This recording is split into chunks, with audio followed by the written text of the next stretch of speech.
Ladies and gentlemen, it's that time of the year again. That time of the year that is my Christmas, my WrestleMania, my Easter, my Thanksgiving, all rolled into the one. It is the Royal Rumble, and we are doing the PLE Patrol here with OMD. I've got Charlotte Flair and Alexa Bliss walking around the arena. How excited, how pumped are you for tonight?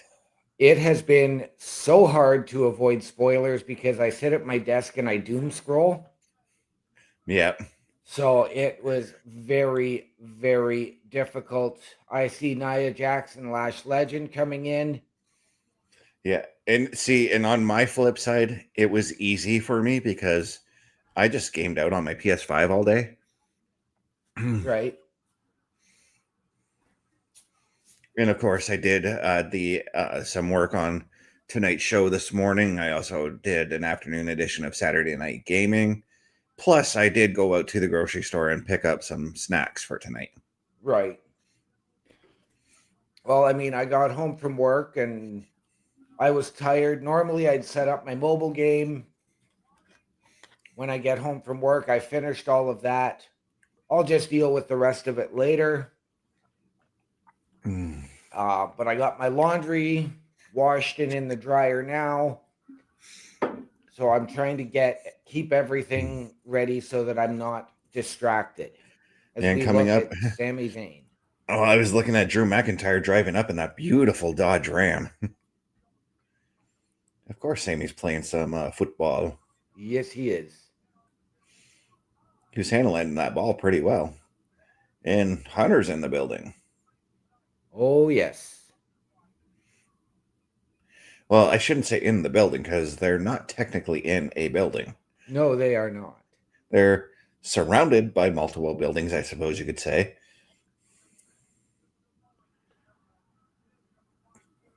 We got Jey Uso coming in and Jacob Fatu on the flip side. Jacob Fatu repping the 49ers. Javon Evans is in the building. Yep. This is the all hands on deck type of night. There is Cody Rhodes. One of the favorites to win the Royal Rumble tonight in the men's, both him and Jay, I'd have to look at. But again, with Cody, I mean, he's got to worry about Jacob Fatu being in that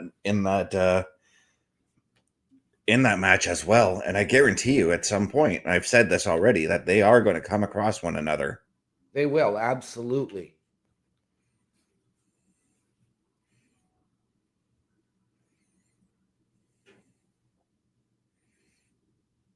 You know what I'm really surprised at? Every year before the Royal Rumble, they do a by the numbers promo video. We haven't got that this year. And I'm upset at that because I love those. Those are that's part of the hype to the WrestleMania or to the Royal Rumble for me.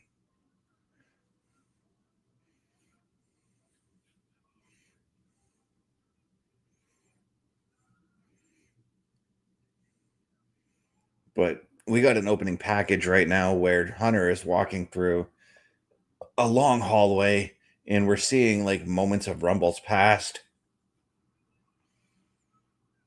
Some of the As he's been narrating it himself as well. and some of the controversial finishes we're seeing there, like we look at the 95 Rumble where Shawn landed with the 1 foot. A little bit on the controversial side, but not really because it was just Shawn was just a it was a technicality.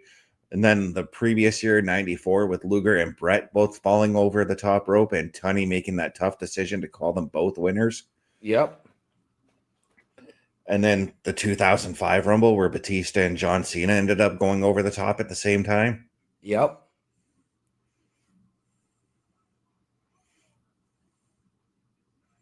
And I mean, let's not forget, like, there's going to be surprise entries, names we're not anticipating. Yeah.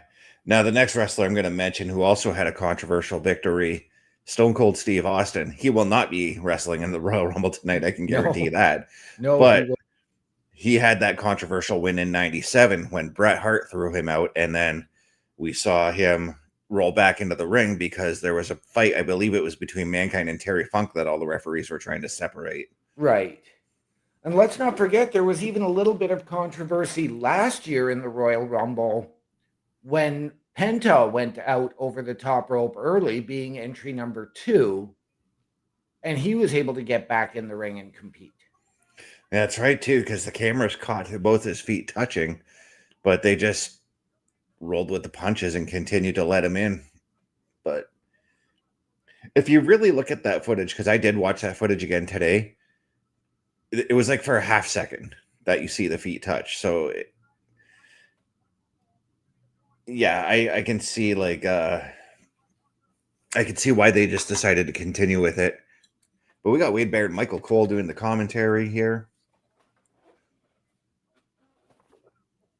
Yes, we do. And ladies and gentlemen, we do want to remind you, we are aware that this show aired earlier today, so please, no spoilers for us. And then the Saudi announcers at ringside too.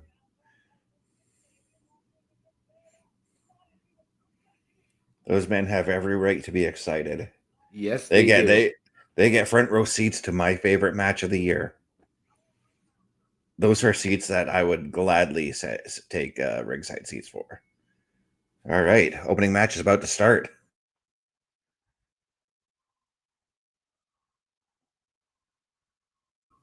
Oh yeah, we're getting started with a Rumble, boys. Women's Yes, we Royal are. Rumble starting us off.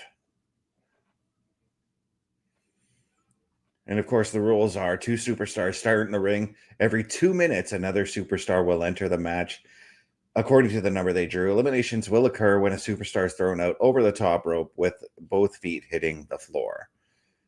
The last superstar in the ring after all 30 wrestlers have entered will be declared the winner and will earn a title match at WrestleMania. And note my words, title match at WrestleMania, not main event. Right. And normally it would be the main event, but last year was the first time we actually saw the exception to that rule. No, it wasn't. Sheamus in 2012 won the Royal Rumble and he started off WrestleMania 28. Taker, when he won in 2007, didn't headline WrestleMania 23. No, but that was one half of the main event. Yeah. 1/3, basically. But Yeah. we are starting off with our number 1 entrant, Charlotte Flair, is starting it off. Yes. Last year, she entered at number 30 and won the Royal Rumble. Does she have what it takes to go all the way and make herself a 3-time winner? I love Charlotte these days. I don't want her to be the second 3-time Royal Rumble winner. No, and I'm with you. What I'm going to say with Charlotte coming in at number 1 is she's going to have that longevity in the match. She's going to stick it out for I'm going to say she sticks it out for 45 minutes and then she's tossed out because she can easily do that. Now, here's something that I think is interesting. What if number 2 is Alexa Bliss? That would be very, very intriguing. It's not the first time we've seen it with Demolition. We did see, even though they weren't a team at the time, the Usos start 1-2. Mm-hmm. And I've been saying I would like to see that come back in the Rumble at least one more time. I was a fan of Demolition starting off that 89 Rumble because boy, did those guys beat the hell out of each other for 2 minutes until Andre came out. The difference in that situation is you've got those combustible elements. Even though they beat the snot out of their opponents, they knew what it took to beat the snot out of each other. And the same thing can be said for anybody. Mm-hmm. But certainly a lot more combustible than it is today.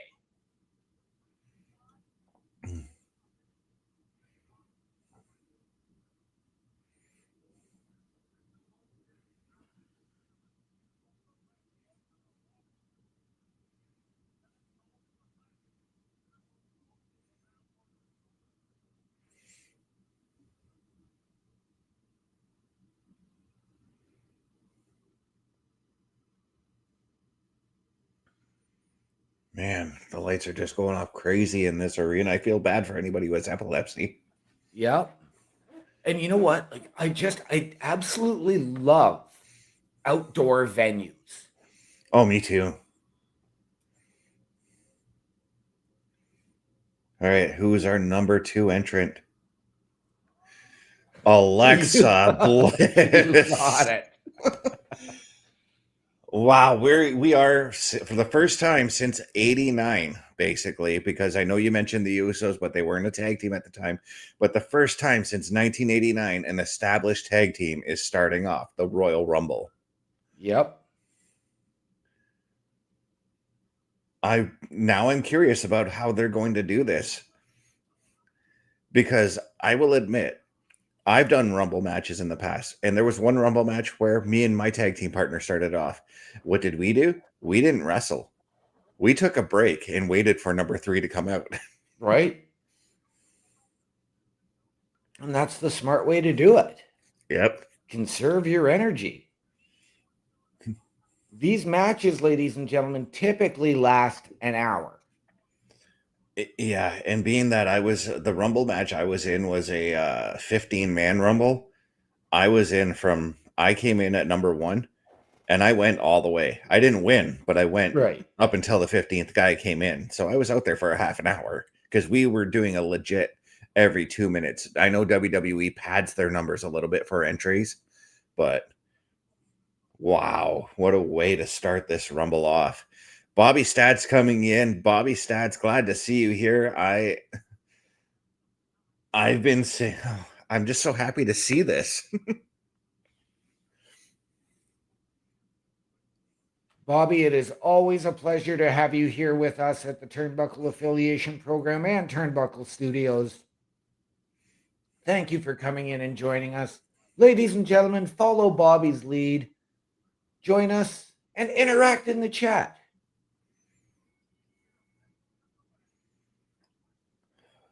The bell sounds and we are underway. And we got the scorecard at the bottom again. Again, if there was a way that I would fix this, I would just shrink the ticker a little bit.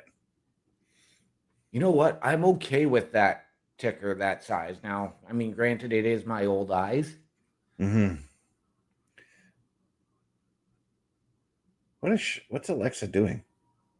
I don't know. And Bobby just liked our video on YouTube. Again, Bobby, we appreciate you. Oh, Alexa going for the hand gesture, the heart.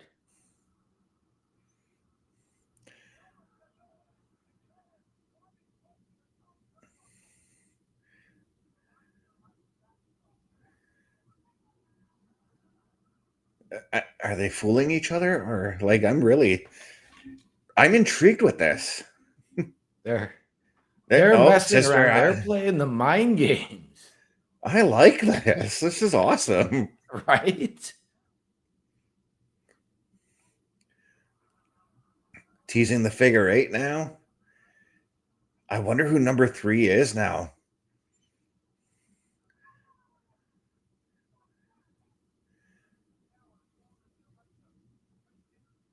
And we are at the 5, 4, 3, 2, 3, 1. 2.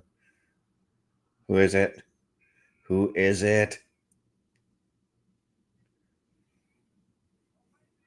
Kiana James. Interesting. But she's in trouble. Yes, she is. The only way I think she could be saved is if Julia comes out at number 4, provided Alexa and Charlotte don't throw her out first. I was going to say, I think the only thing that would save Kiana James, who's really taking it to both of these women, is if she was going to do what I was asking about last night and doing the powder until she gets some backup in there.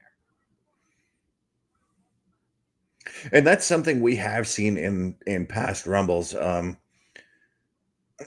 We saw a Boss Man attempt to do it in 2000.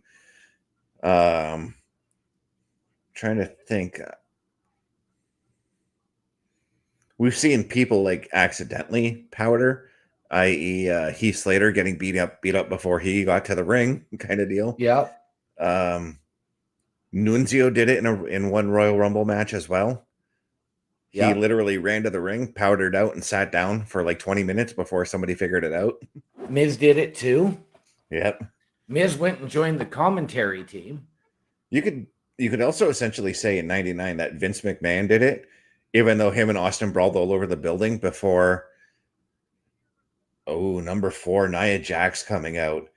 But Well, going back to Vince, Vince did kind of powder away from Austin after the corporation beat him up, and then yeah. he went and sat on commentary for like 20 minutes before Austin came back.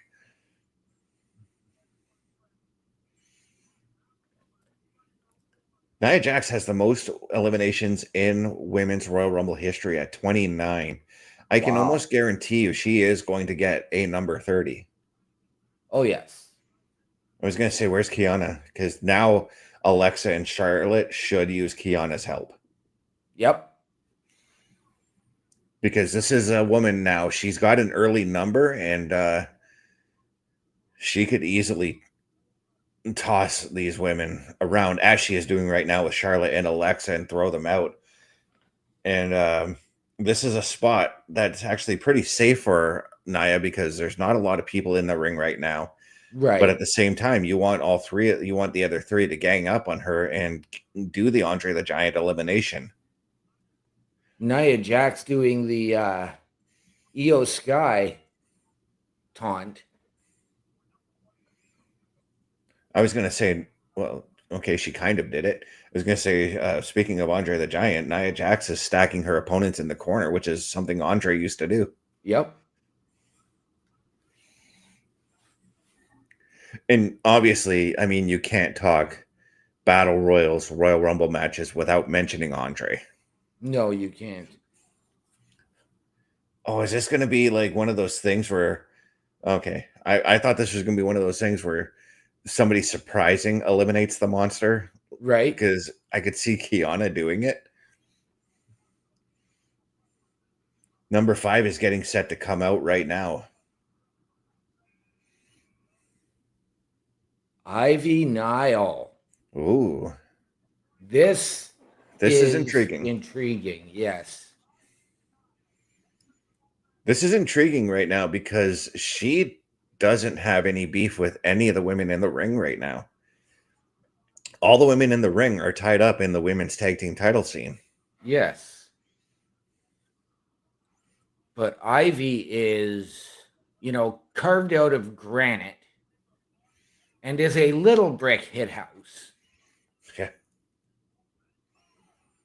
And just, that was beautiful German suplexes to start off as she runs in, as she's taking down everyone. And is she playing it smart by letting Nia Jax rest, though?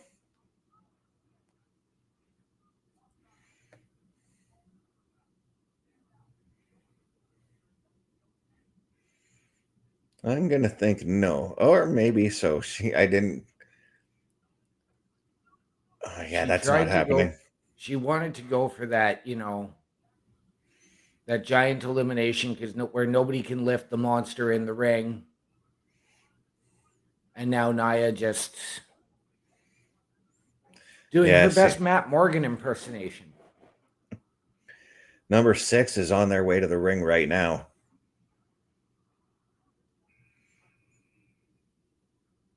Lola Vice. She's been doing a lot of wrestling in AAA lately. So do we call her an NXT call up or a AAA call over, essentially? She's been in AAA more than she's been in NXT for the last 6 months. She has, but she did just have I think she has a title match coming up here on Tuesday.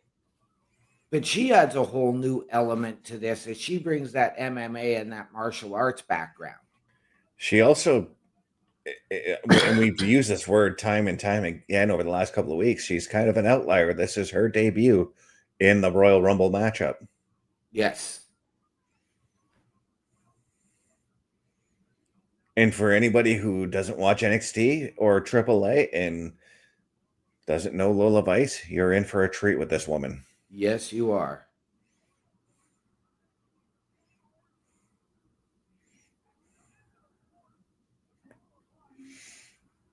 And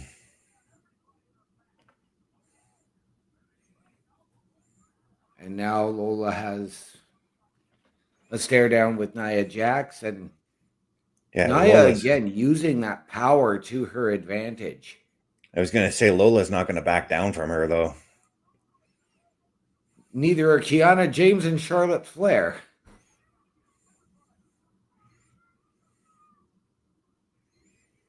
But see, now Nia's letting that ring pile up, and now this is where it looks like all the women are planning to attack her, but they're doing it wrong still because she's taking out one and then another's coming to attack. Uh-oh, the Annihilator coming up on Kiana. Or no, Kiana trying to get out, but still taking the shove from the foot there. And then that jawbreaker. What is Kiana doing? Kiana has Nia Jax up on... Kiana James with a Samoan drop. You know, with how small Kiana looks, you tend to forget just how powerful she is. And now she's asking for all the other women's help to get her out. I get a feeling number 7 is going to be Lash Legend.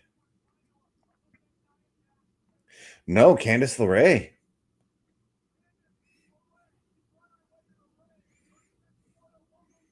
If I'm Candice, I run right there and I go and help everybody out. Charlotte, why are you going after Candice? Charlotte, that was a dumb move.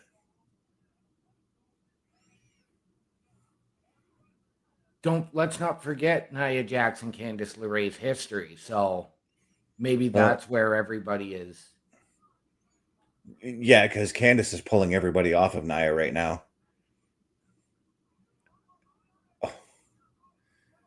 Oh, Kiana being smart. They're rolling underneath that rope there. And now we've got Candice and Nia staring back to back, and Ivy Nile. Oh, just ate a clothesline from Nia. Yes, she did. And Candice and Nia hugging there, embracing, showing their previous unity, because there was never a falling out between them. No, they just kind of distanced each other, got distance away from one another. But we have 7 women in the ring. Nobody's been eliminated yet. Number 8 is on their way.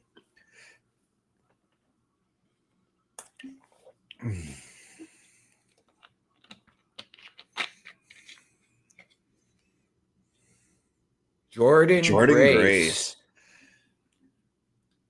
Do we get that monster spot here with Jordan and Nia?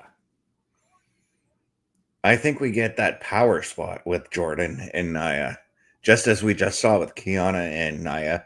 Jordan's can easily scoop her up and throw her around.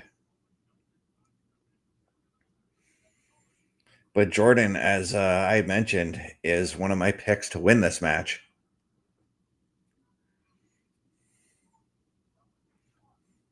Well, I do have a potentially returning Tiffany Stratton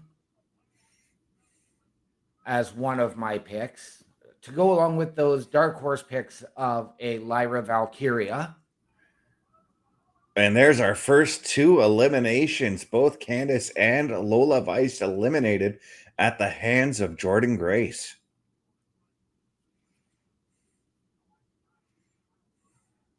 I like this matchup right now in the ring with Jordan Grace and Ivy Nile. But there goes Ivy. Okay, so maybe we're getting that multiple big elimination spot from Jordan Grace. I was going to say, do we get Jordan Grace doing the most women eliminations in a single match tonight? And I don't think that that's going to happen, but... Well, she's got 3 of them now.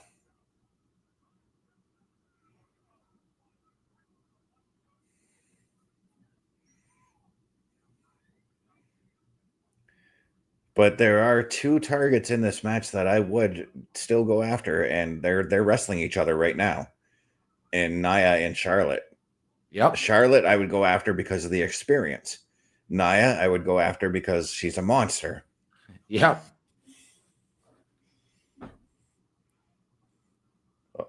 Oh, are we going to see Nia go?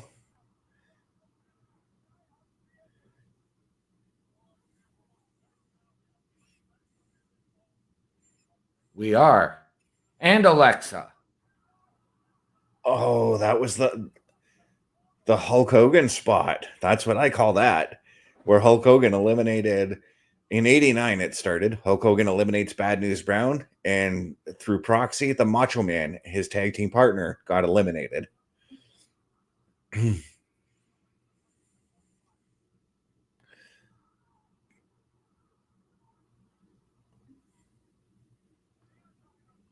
And Becky Lynch. And you can just see the look of disdain on Charlotte Flair's face. Same can be said for Becky.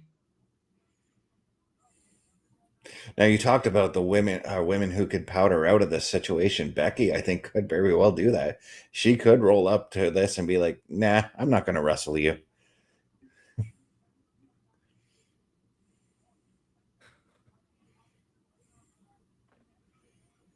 And again, the situation with Jessica Carr. Yes, the snub to Jessica Carr when it comes to that Intercontinental Championship.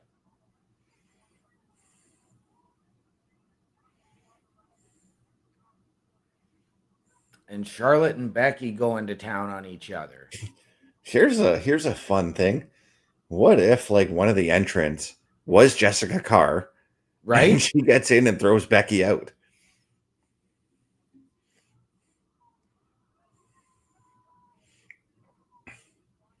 Charlotte hanging on, but Becky thinks she's got Charlotte out.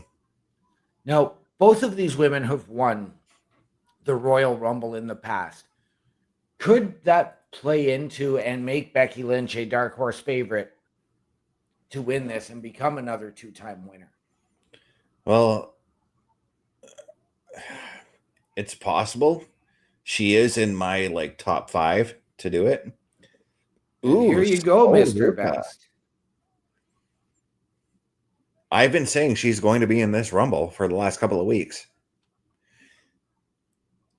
Yes, you have. And here's another woman who also has a tag team partner in Zarya, who I expect will be in the Royal Rumble later on as well. Right.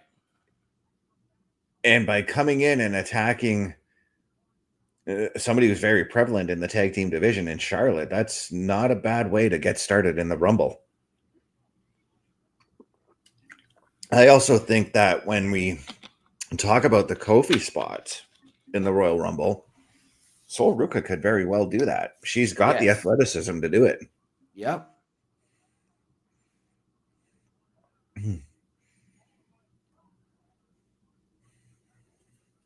Bobby coming in saying he's enjoying the PLE Patrol as well, saying it's nice to see Sol Ruka competing here. It absolutely is. And let's not forget, we've got some powerhouses still to come in a Lash Legend, in a Rhea Ripley. Yeah, and as I mentioned earlier, Zarya as entrant number 1 is coming out again. Okay.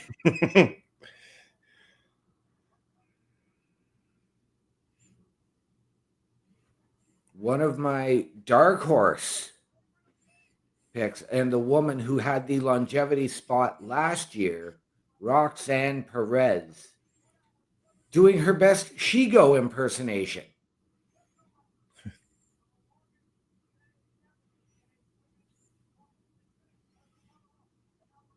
Yeah, she was last year's Royal Rumble Iron Women's and set the record of 1 hour, 7 minutes, 45 seconds for the Women's Royal Rumble. She represents Judgment Day.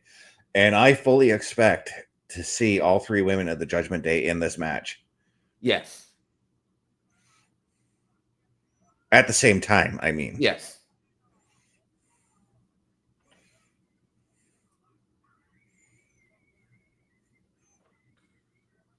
Does it play into the Judgment Day's hand to get all three of them in there a little bit quicker, or to space them out? I would say space them out because you can kind of do it the way Legacy did it in 2009 when Randy Orton, I think Randy Orton came in at like number 9, and then we saw Cody come in, I think like number 15, and then Ted DiBiase came out number 21, and they spaced out and they did like a divide and conquer throughout that whole match. Right. Now we are looking at Roxanne Perez and Becky Lynch going at it. This is something I could get behind. You and me both. As they are trading slaps and blows. And number 12, Maxine Dupree is coming out. Becky better watch her back on this one. Becky's watching eyes front. Oh yeah, I was saying Becky watch her back because she was busy trying to fight Roxanne Perez.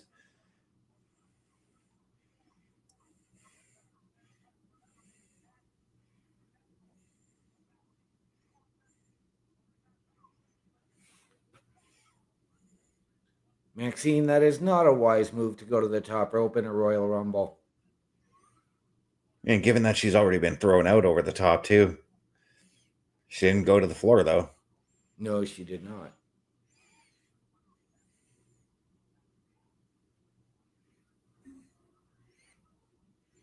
Maxine was trying to do everything to get Becky off that rope to throw her out.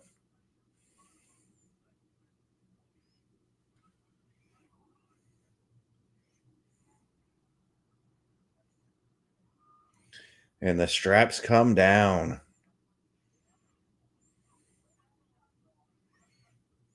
What a beautiful heel kick from Maxine.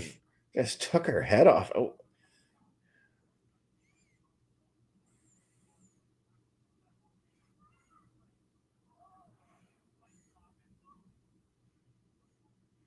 Number 13 making her presence felt pretty soon here. What if it's Natty now at number 13?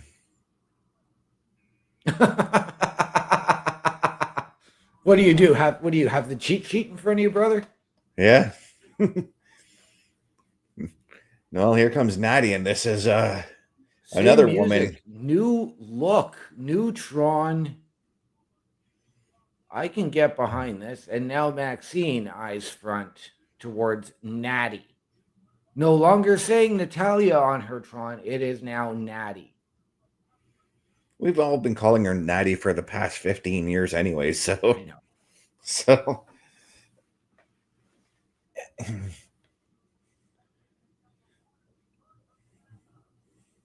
But I know you don't get to watch a lot of AAA, but she's been rocking this look since wrestling in AAA, which started. Yes. She started that like about 6 months ago. Well, I know she started rocking it actually at Bloodsport WrestleMania weekend. Yeah.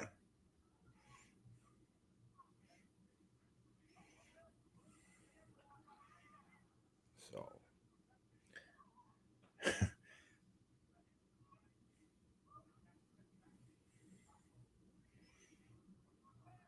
And the manhandle slam. I think Maxine might be on her way out.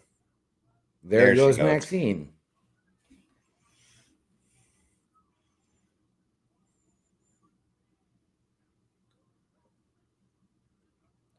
Becky trying to say, hey, good job. We have the alliance.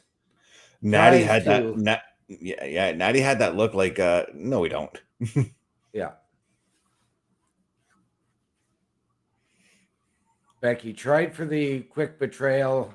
Natty stopped it like nothing and then just dumped Becky Lynch, who's now saying her feet are in the air.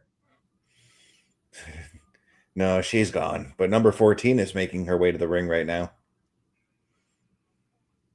And it's Liv Morgan. The odds-on favorite to win this matchup. Yes, and my pick, the woman who has come in as the runner-up the most times in this event's history.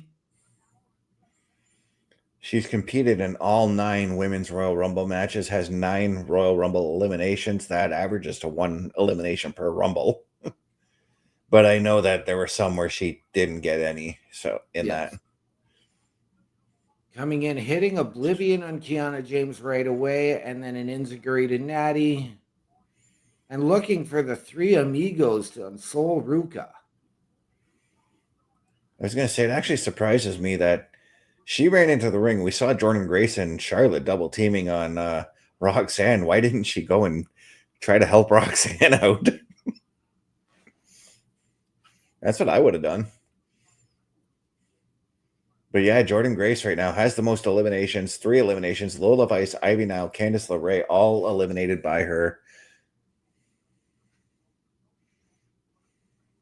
Jordan was looking to squash Liv in the corner, but Roxanne shielding Liv and setting up the double team move. All for Charlotte Flair to take both their heads off. Yeah. Number 15 already coming out. And it's Lash Legend.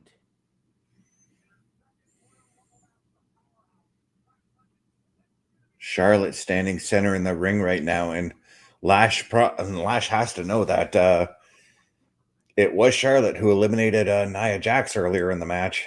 Yes. Now, is this an advantageous position for somebody like Lash Legend, who is again making her first Royal Rumble appearance? I thought she competed in last year's Royal Rumble. Maybe. It just said on the ticker she did. Okay.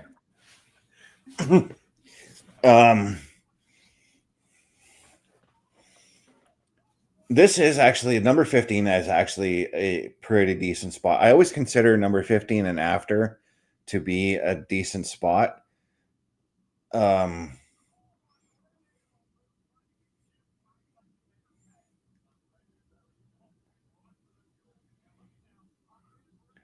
I'm just not sure of her coming into the ring with as many women are in there right now, because again, just like Nia Jax, she's a big woman. You want to gang up on her to get her over that top rope. Yes. And Jordan Grace was coming right after her. And yeah, then I was going to say, but then you got somebody like with the strength of Jordan Grace could easily toss her out. Natty could use her technical expertise to throw her out on her own. Lola Vice with her innovative maneuvers could do it. Lola was already eliminated. Lola's right, or I mean, Sol Ruka. You have to wonder, and I'm going to suggest this now, is do we get another one of these powerhouses? Do we get the Rhea Ripley coming out next?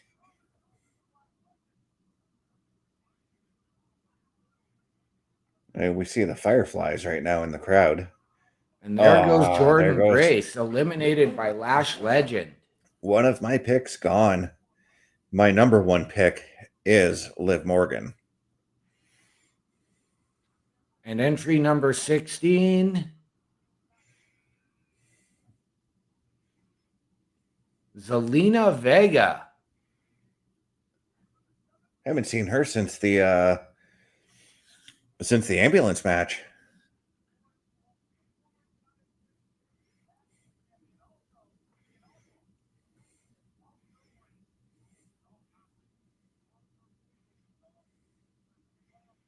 She also carries a deep history in Riyadh, having won the Queen's Crown in 2021. Yes.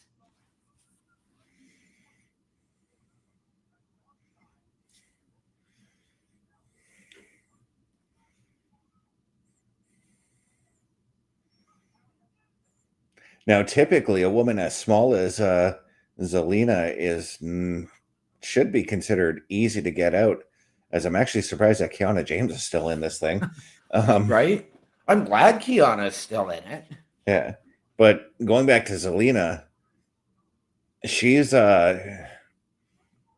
can easily wrap herself around those ropes to block any kind of elimination. We've seen that time and time again with smaller wrestlers. Shawn Michaels had a habit of doing that a lot in the Rumbles. Yes.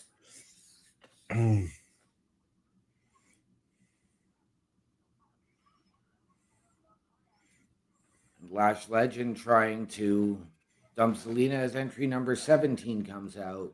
And look exactly what Zelina's doing. She's wrapping herself around the ropes. Here comes another powerhouse, Raquel Rodriguez. So now the Judgment Day women are 3 strong in this matchup, guys. Yes, they are. This could very well be, just as I said, just like in the 2009 Royal Rumble, this is going to be a divide and conquer situation. Yep. Oh, Charlotte just got her head taken off of that kick. But look at, see, Raquel's doing exactly what I thought Liv should do, and she's saving her Judgment Day partners. Yes. And she just about spiked Sol Ruca with that clothesline. Okay. Oh yeah. Raquel's like, yeah, let's do it. Oh, come on. Oh, okay. The other members of the Judgment Day. This is actually smart. yes, it is. But Raquel, why did you decide to beat up Sol? Go and help him. Lash is your biggest threat right now. Kiana has Liv on the apron. Yeah, well, Kiana's up on the apron now, too. So is Roxanne Perez.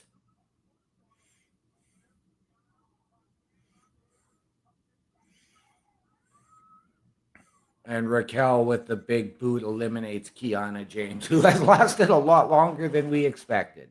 And she went almost 36 minutes. And the Judgment Day now hugging as... Sorry, 34 minutes she almost went. Chelsea Green.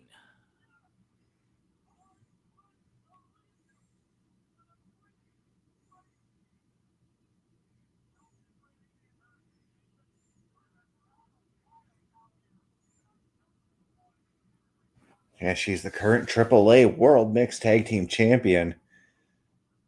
Having taken it off of Lola Vice, who was eliminated earlier tonight. Or no, Lola wasn't the champion, was she? I can't remember now. I don't either. I know that Mr. Iguana was involved in that situation.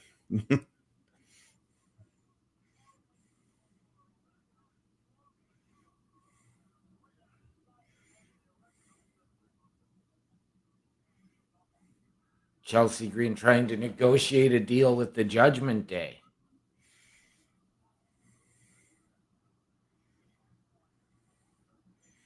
And now the Judgment Day are like, let's confer on this one.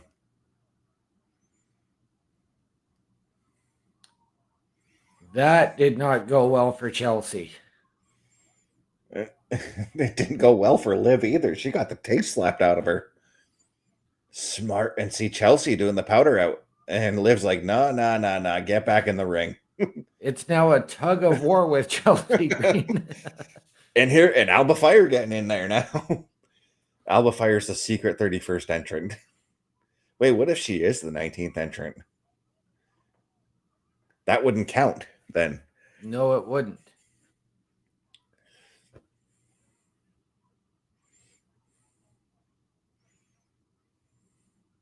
And here's number 19.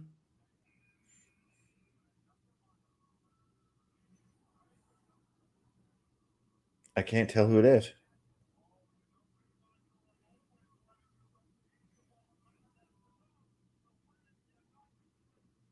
Julia. I couldn't tell with her Titantron. Usually Right? I can. I was thinking just because of the smoke, and I should have known, but I was leaning towards Rhea Ripley because of the purple. I was leaning towards Paige because of the purple. Right?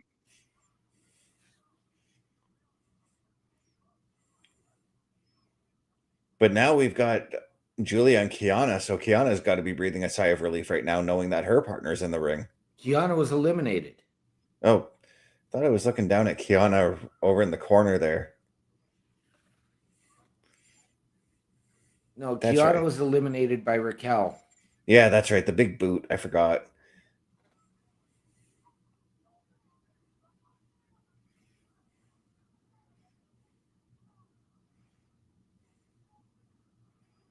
So Julia, well, she's trying to get a degree of revenge. It was Chelsea, who I thought was Kiana, by the way. Right.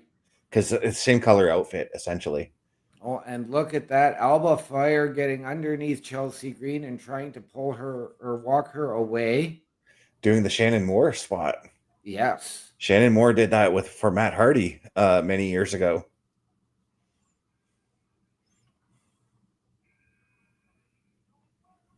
Io Sky, entry number 20.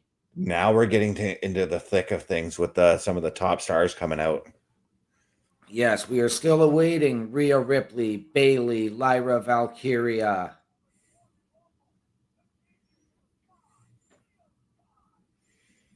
And no surprise entrance yet. Just maybe Sol Ruka for an NXT call up. Lola Vice coming over from AAA. Right? And NXT. Yes.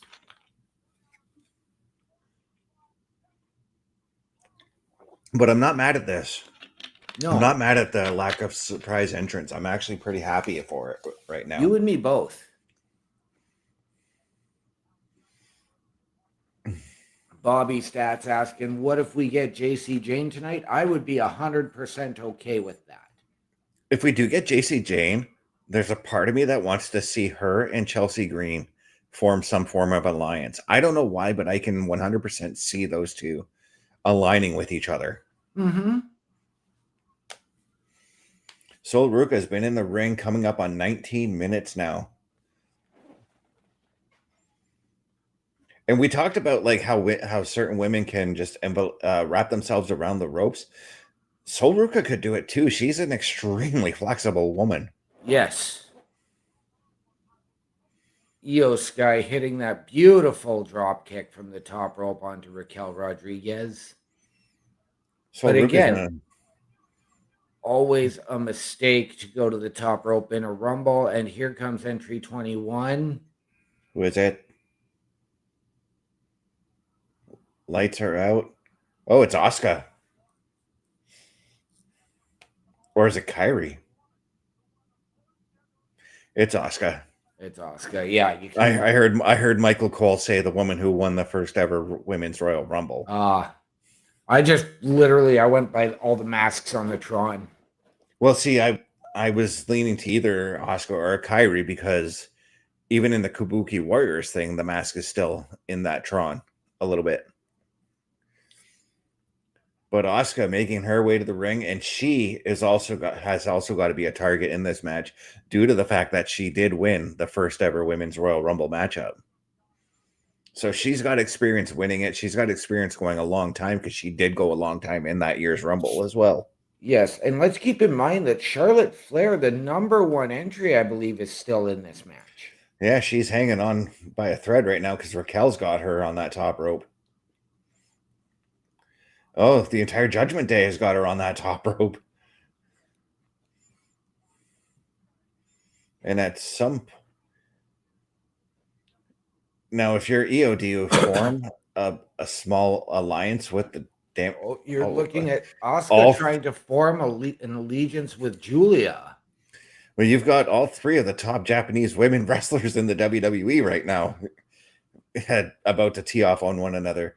Because even though Julia does not look it, she is Japanese. She is. And although she kicked Asuka's hand away, they seem to have this alliance working. Well, that's what you got to do in this matchup, too. If you want to ensure your survivability in this match, you've got to make temporary alliances to help you along the way. But Asuka betrayed that alliance rather quickly. And here comes Rhea Ripley at number 22. Yeah, now Io Sky has got to be breathing a sigh of relief right now, knowing that her partner is about to come out there. At the same time, this is an every woman for themselves situation. It really is. And do we see Rhea go to help Io immediately? Do we see her target somebody the size of a Lash Legend? Or do we see Rhea Ripley versus the Judgment Day here? I see Rio. I see them teaming up to try and eliminate the Judgment Day because right now in this situation, we've already seen it several times. All three women of the Judgment Day have been working together. You need to, and I've just mentioned forming temporary alliances. You need to do that to start working on getting the Judgment Day out of there. Yes. Well, the Judgment Day targeted Rhea right off the bat. All three of them. Yeah, and Io's in trouble right now in the corner. Charlotte's got her on that top rope, but Charlotte herself is on the top rope too.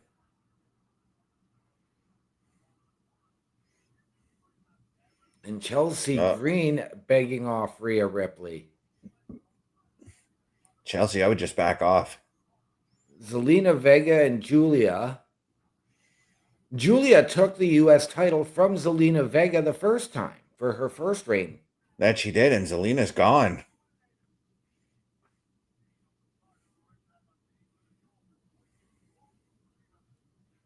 Chelsea Green trying to get Rhea to salute.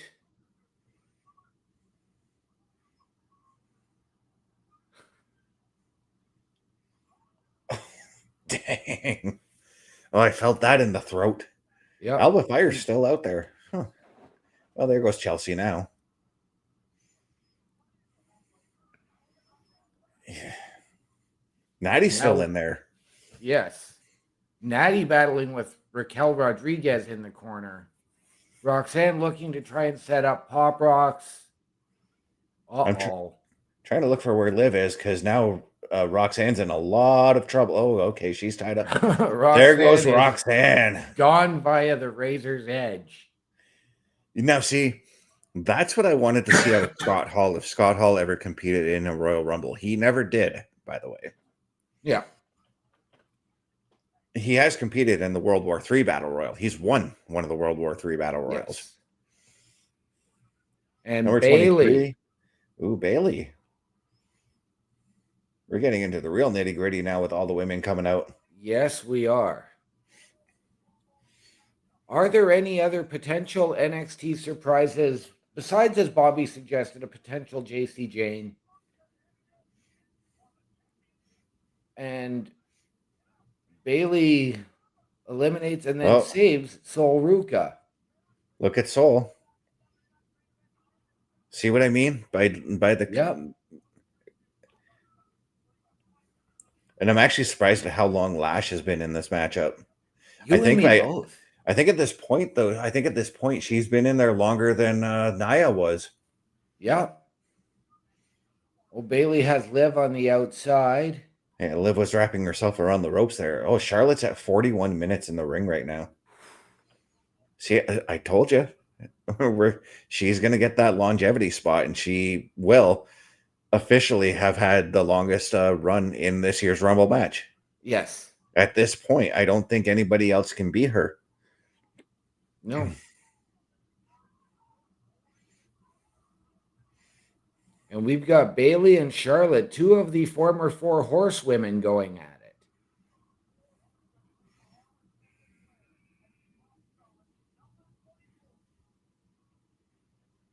JC Jane. Bobby Stats called this one. Bobby. There we go. Your NXT Women's Champion. I love it. And it's too bad that Chelsea's already eliminated because I wanted to see that alliance. This is her Royal Rumble debut.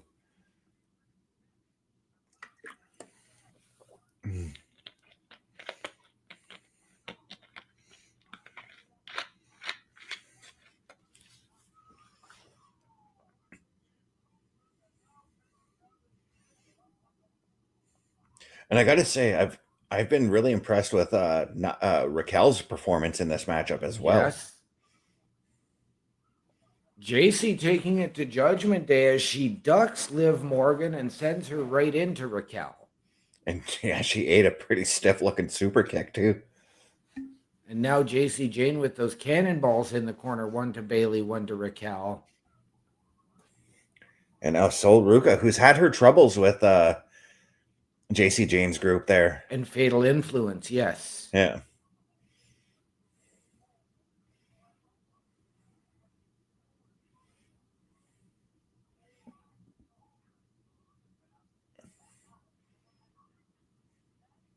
Has Natty eliminated anybody? Oh, she eliminated Maxine. Yeah. And now it's Natty and Rhea going at it. Oh, this is something I want to see.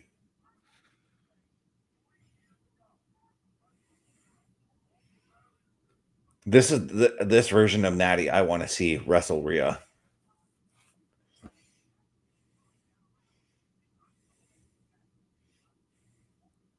And Natty hitting that hard discus clothesline and Rhea rolling right over to the Judgment Day.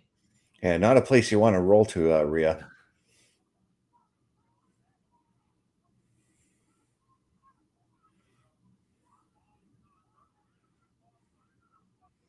Raquel trying to make the save.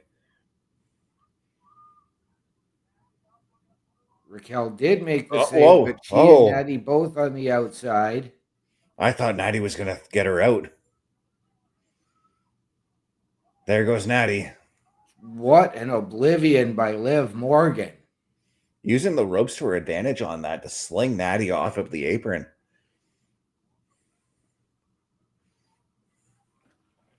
And let's Number 25. Not forget that tomorrow night, Raquel Rodriguez has a Women's World Heavyweight Championship match, Monday night against Stephanie Vicaire. And it's Nikki Bella.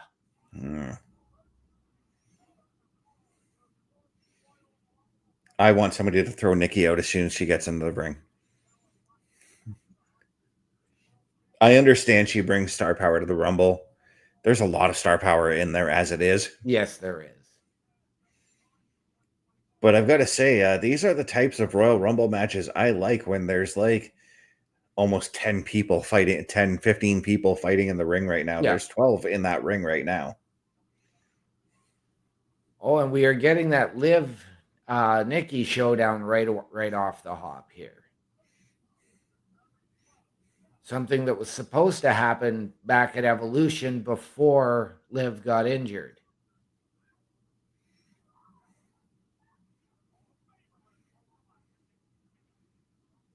I've got to say, like, this Rumble has been pretty competitive. There hasn't been any like wasted movements essentially in this matchup. Like I find my eyes being trained and going all over to see like what's going on one side. Like I'm looking over at Rhea and seeing her getting pummeled by Asuka right now.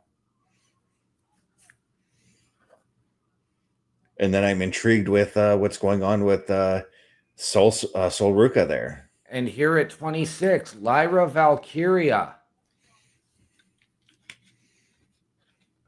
Bailey's still out there, right? Yes. Okay. Bobby Stat saying, oh, Parrish coming in and saying hello. Parrish, great to see you, brother. Thank you. And Bobby saying hello to Chris Parrish as well. How's it going, guy? Parrish? I almost said guys. I already said hi to Bobby Stats. Hi again, Bobby Stats, anyways.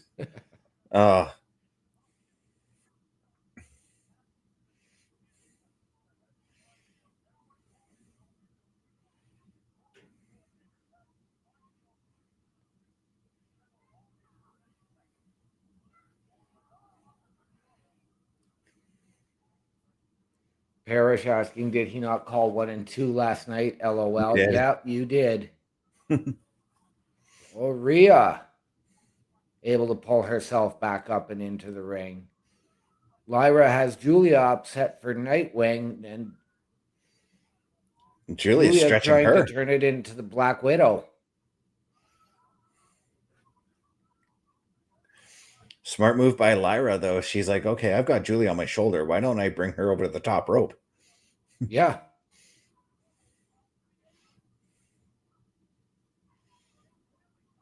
Julia hanging on by the foot of Bailey. And her feet are tangled up in that bottom rope, too. But Lyra using Bailey to her advantage and knocking Julia out.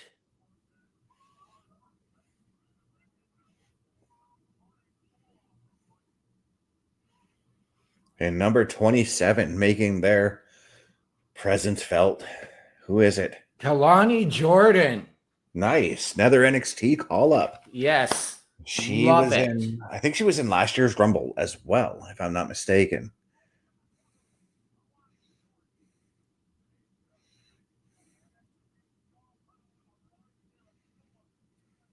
No, this is her Rumble debut. Oh no, last year I remember us talking about the possibility of her coming into the match. Yeah, I remember you wanted to see her in the match last year. I did.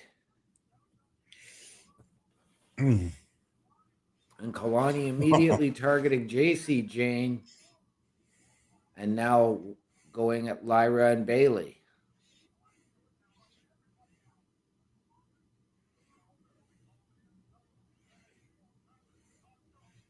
Did you see the air though she got off that maneuver when she got into the ring? Yep.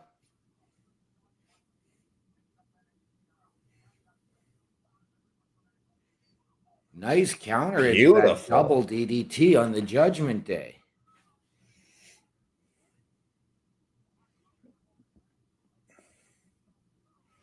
Number 28 about to come out.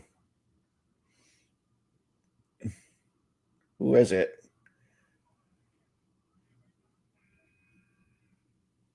Kairi Sane. And I said it for Lyra, but Asuka's got to be breathing a sigh of relief right now. Yes, now we are We're very definitely tag we're team def heavy. Yeah, I was just going to say we're seeing a lot of the women's tag teams in the matchup. I said that was going to be the story of this matchup is all the women's tag teams. And the story of the match right now has been all the women's tag teams that are in the ring, the Judgment Day doing the divide and conquer, even though Roxanne is now eliminated.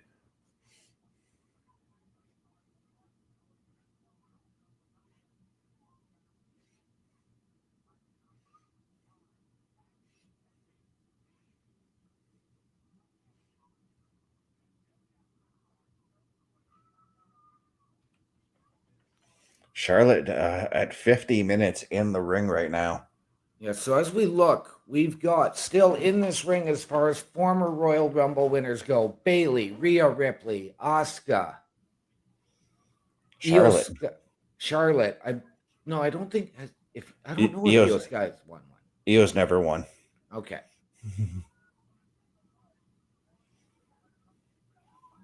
We also got a bunch of runner-ups in there as well because Nikki Bella's a runner-up. Liv Morgan is a runner-up. Yes. Kyrie looking to save Asuka.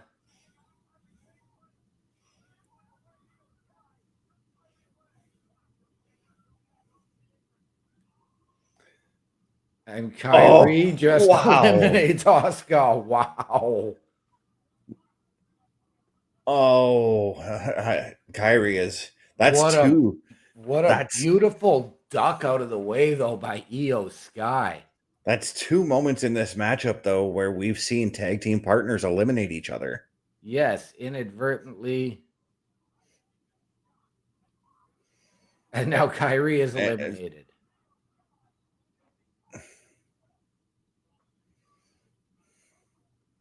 And coming out next, number 29.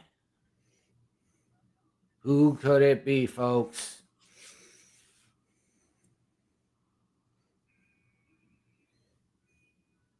What? Brie Bella. Wow. We talk women's tag teams. I mean the Bella twins.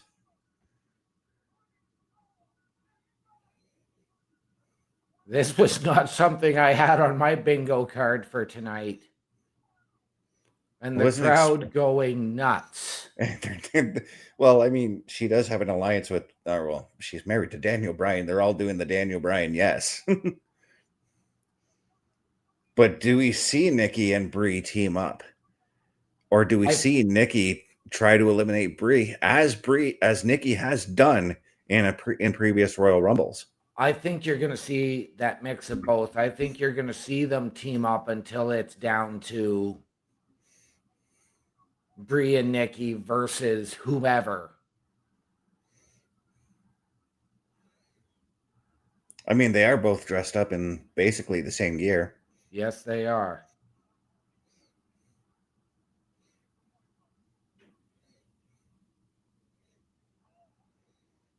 That was a hard looking hit there for a bump from Kalani.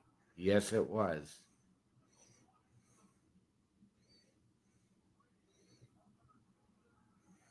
And we get the Bella twins hugging. before they get decimated by the Judgment Day. I was actually looking for Nikki to grab Brie to grab Nikki by the hair, or either one of them, and try to throw the other out. Number 30 is on her way to the ring.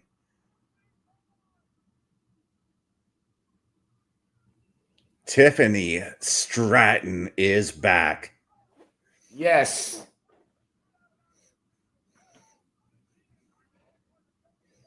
Love it. She is my pick from SmackDown to win the Royal Rumble, though my overall, much like you, Mr. Best, is Liv Morgan. But I saw that purple again, and I immediately thought Paige. I thought that too, because of like the lights went out. There was a bit of a tease, you know?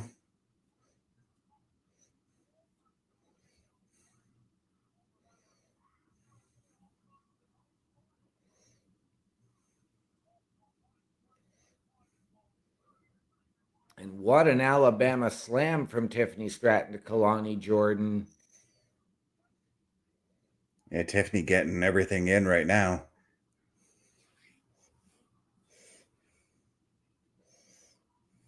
And oh, this is an interesting one.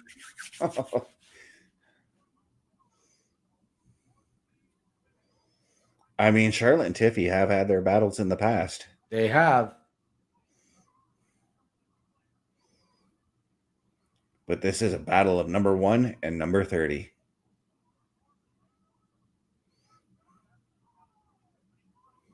Most notably, it was last year that Charlotte chose Tiffany Stratton as her opponent at WrestleMania.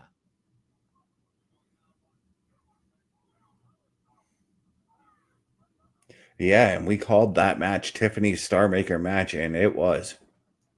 It really was. And now look at there we go. See, this is what I think should be happening.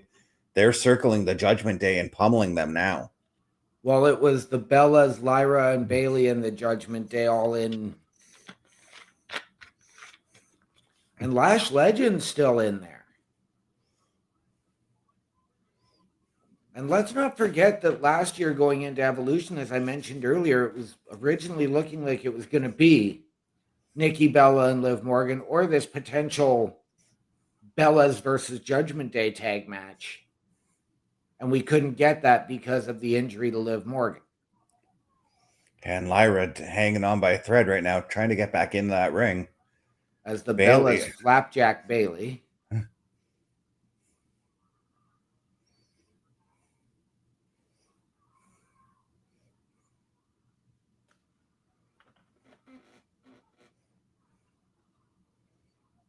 I'm having to sit back a little bit just to fully encapsulate everything I'm seeing on my screen. Dude, I'm just letting the show envelop me right now. And right? And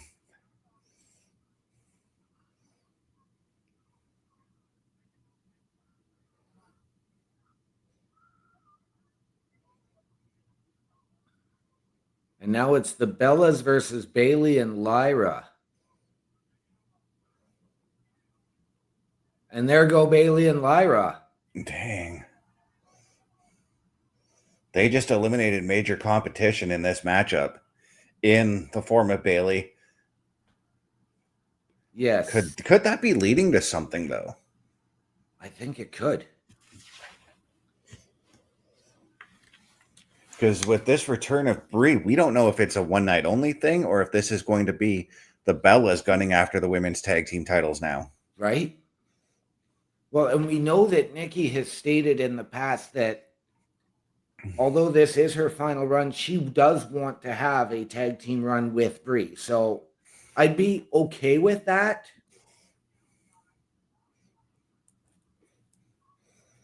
Because both of them have actually looked pretty darn good tonight. And Kalani Jordan eliminated there by JC Jane. So close, Kalani. So close. And the Soul Snatcher from Soul to JC. Love that maneuver. Soul, toss her out, please. And there goes JC Jane. I love JC, but I mean, you have to take the elimination after taking a soul snatcher like that. Lash, why did you throw Soul into the ring post instead of throwing her over the top rope? Yeah, you kind of allowed Soul to take a breather there. But this is again, as the numbers are starting to dwindle in this matchup, you got to gang up and get Lash out there. Yeah. I Although as I'm looking at Rhea, I'm pretty sure Rhea could do it on her own. But Rhea's teeing up with a former WrestleMania opponent in Charlotte right now. Yes.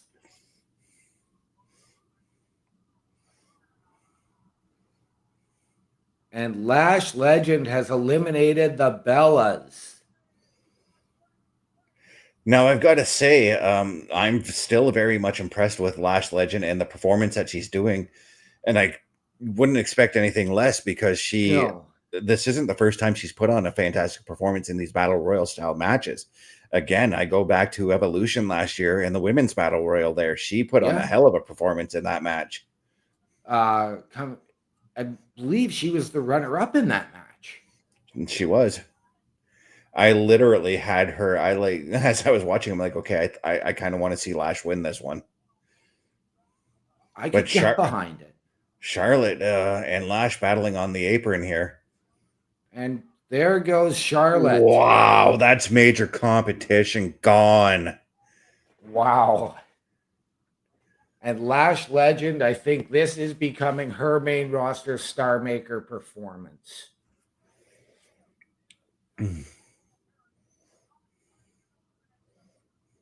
59 minutes, 49 seconds into that matchup. She went way above where I said she was going to be. Yep.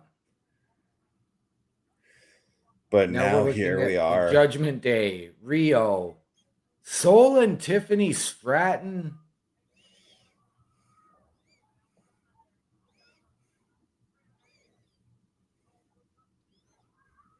The final 7. One of these 7 women will be challenging either Stephanie Vaquer or why is her name escaping me right now? Jade Cargill. Yeah. Either one of these 7 women will be challenging them to come WrestleMania. Yes. Well, again, I'll state, as I said last night, challenging for those titles. Because again, we still have several weeks until WrestleMania, and things can change. Yes, and let's not forget we have a Women's World Heavyweight Championship match this coming Monday between Stephanie Vaquer and Raquel Rodriguez in a Philadelphia street fight.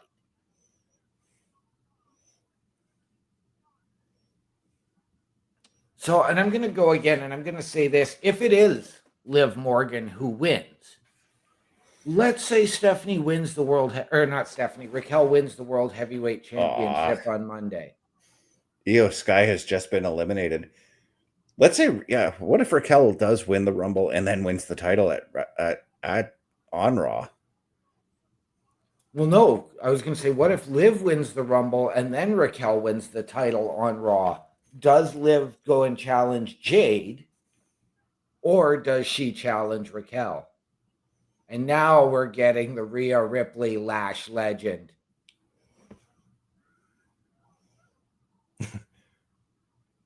Rhea's just like, screw off, Liv.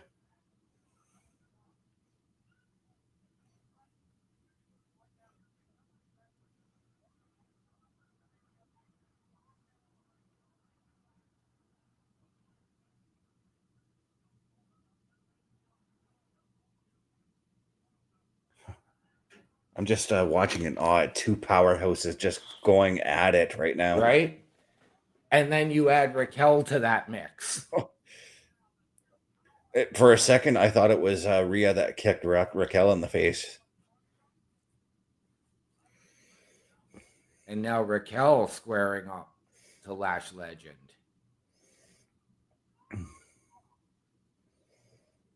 The irresistible force meets the immovable object, as Gorilla Monsoon would once say. Yes.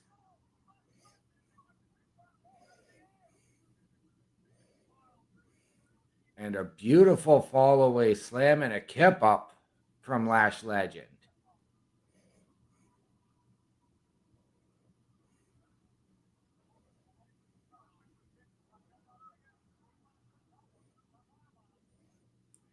And there goes Lash. But what a performance, Lash Legend. Thank you. I will say this because I have not been impressed with her in ring with the tag team matches lately, but And there dang, goes there goes Rhea Rhea. Buddy Ripley. But as I was saying with Lash Legend, I was impressed with her tonight. Raquel Whoa. eliminated by Liv, and that's a purposeful elimination. Raquel's got the title shot on Monday, but I can guarantee you she is not going to be happy come Monday night with Liv Morgan. Not. And we've talked about it. Is this part of the dissension within the Judgment Day, or is this part of their plan?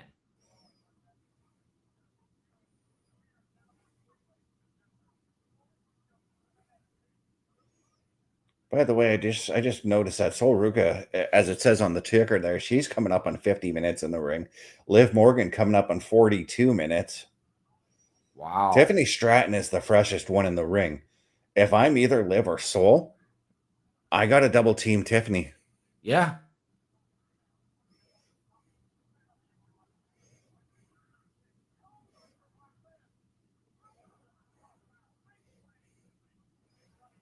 But this is our final three. And if you're putting someone, Austin has said this about the Royal Rumble match. If you're in that final four or the final three, you're going to make it big. So for Sol Ruka to be in this position, that's a huge deal. Yeah. Well, I mean, we said the same thing last year about Roxanne Perez. Mm-hmm.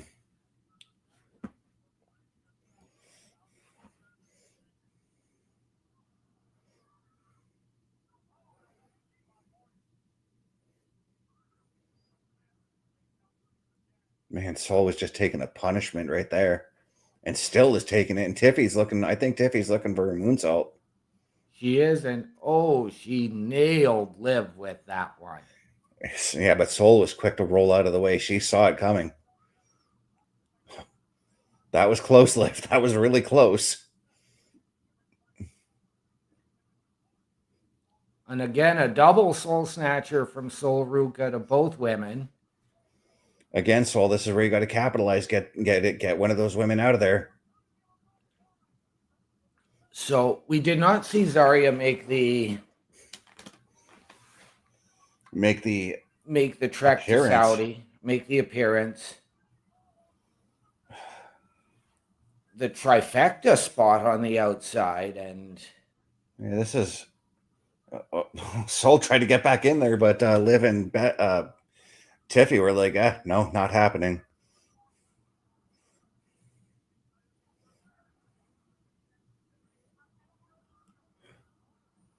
That was close, Sol. That was close.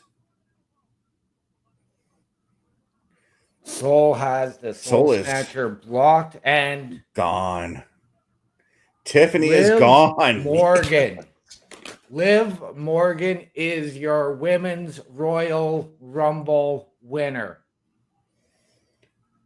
The 2026 Royal Rumble winner, Liv Morgan. This is I think this is a third time's a charm kind of situation here, because we've talked about it in the past. How often has she ended up in that final two spot only for it to get snatched away from her?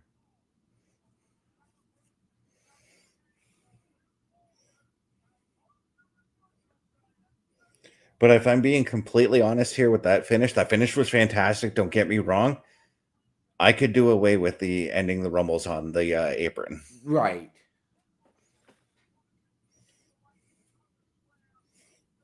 No, I'm with you there. Like, you can, I would say more so if you're going to do that, do it in a battle royal, not the Royal Rumble match. And do it every once in a while. This is honestly, it's been like every year that we've seen at least one incident where the Rumble ended on the apron.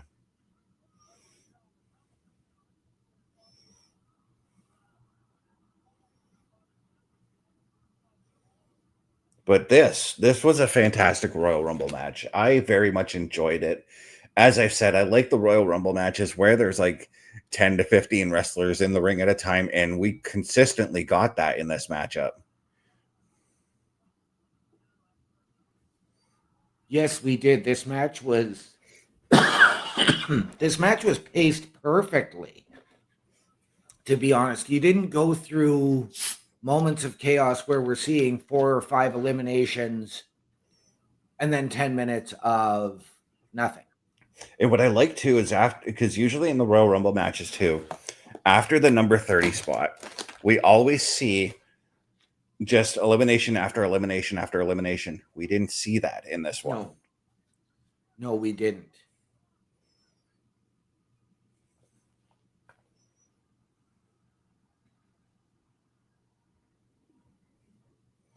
But congratulations, Liv. I look forward to seeing who she's going to challenge. I don't need her to announce it on this show, though. No, I don't think she's going to announce it tonight. I think you are going to wait. I think that is something you are going to see maybe on Monday. I'd wait a maybe couple. next Friday. I'd wait a few weeks. I'd let Liv tease it. I think you're going to see, as we look at Obafemi, I think you're going to see, after what she did here, I think you're going to see Liv maybe do everything she can to help Raquel get the title on Monday. Mm-hmm. And then make her decision there. But up next, guys, a very emotional matchup here.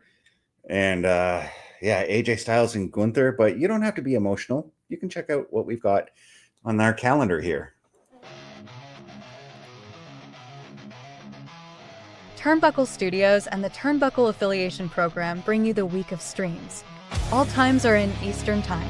Monday nights you get the Locker Room Breakdown at 7 p.m., followed by the Raw Patrol at 8 p.m.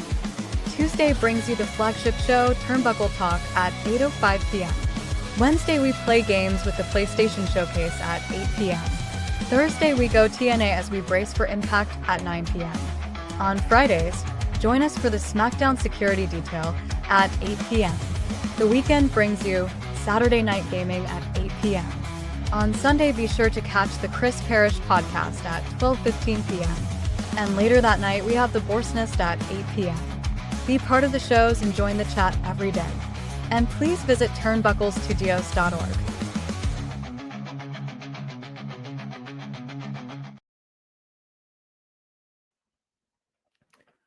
And ladies and gentlemen, if you have ever wanted your break in podcasting, content creation, or potential collaboration, or just help behind the scenes, you've seen the shows, come check them out and meet the team, meet the hosts. Myself, Mr. Best, Mr. Parrish, Bubba Duke, and Carl Carafel. Get our socials and watch our latest weekly live episodic shows. Now, that calendar does not contain the events such as the PLE Patrol that you are seeing here tonight, but we will always let you know when these special events occur. So, ladies and gentlemen, please, again, TurnbuckleStudios.org. Please select your shows. Please select your hosts. Come and check us out. A great night of shows each night of the week.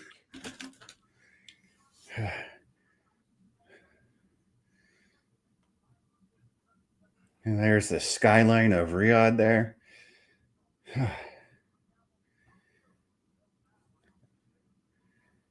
We've got one of the most emotional matches coming up next. And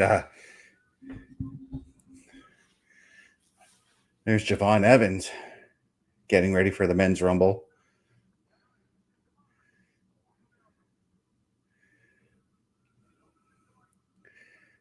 Hacksaw 88 winning the first Royal Rumble. There's when HBK did it, we already talked about HBK's performances in the Rumble. Yep.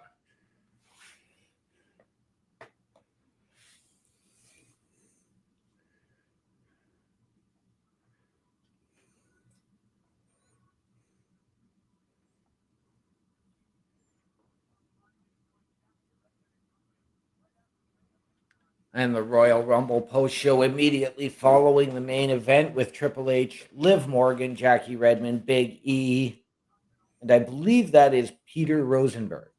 Yeah, it's already aired, basically. Yes.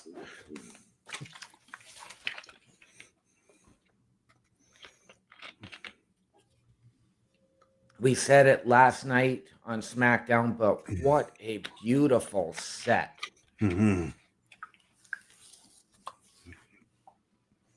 And here he comes, the Ring General Gunther.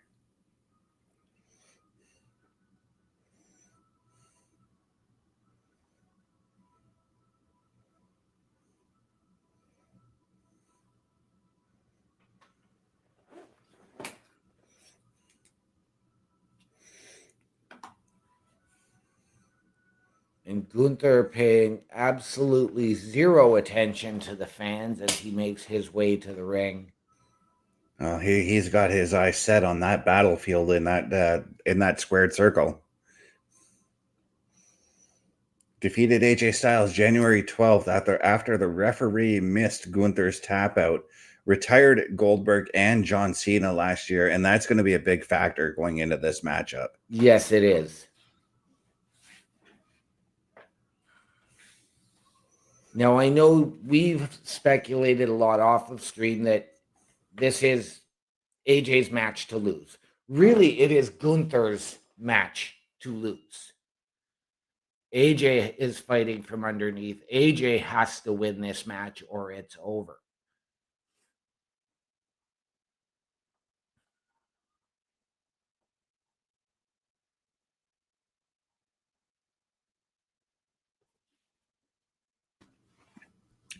I found where Green Shirt Guy is sitting.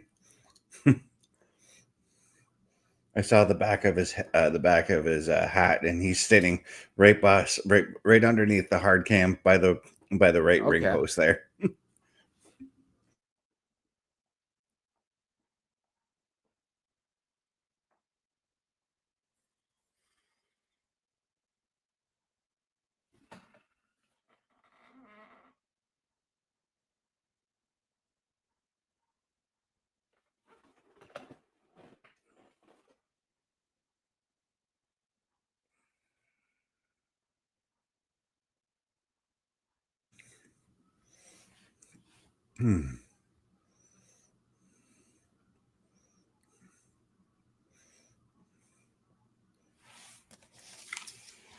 Bobby says Zarya was doing an NXT live event. Congratulations to Liv Morgan, and he's back. He was getting a snack. Yeah.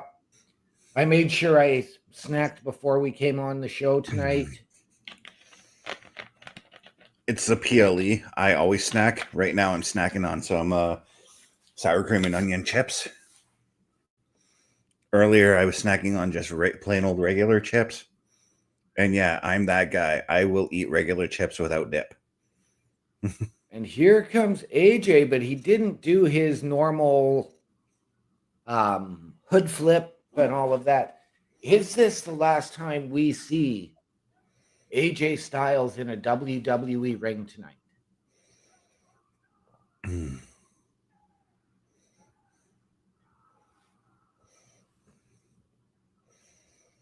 I kind of want this to be a best of 3 kind of situation. Right. So I want to see AJ take the win here. Yep. And then them carry the feud to WrestleMania. Because you can put it on the back burner after this. Yeah. And put Gunther, maybe put him in the chamber next month for a title or something. Right. See, my thing with this and with this direction where they're going with Gunther, for me, it's stagnating. So I don't need him to retire AJ Styles tonight. I don't need him to retire AJ Styles later this year. I want that to be AJ Styles saying, guess what, ladies and gentlemen? Thank you. This is it. But, and I know I've asked you this before, We saw John Cena go out at Saturday night's main event in December. If AJ Styles loses tonight, when do you want to see them go into the Hall of Fame? I say give it like 2 or 3 years for either one of them. You got to let the moment sink in. I'm going to give you a different option here. Like, we already know that Stephanie McMahon is the first inductee. What if we were to do the smallest Hall of Fame class ever? Stephanie McMahon, John Cena, and AJ Styles. That wouldn't be the smallest Hall of Fame class, though. 93, Andre the Giant was the only one who went in. True. Andre the Giant being the first Hall of Fame inductee. Yeah. In the modern era, it might be. And you said Stephanie, John, and AJ? Yes. I need to see some of the lower card guys from our past go in as well. Right.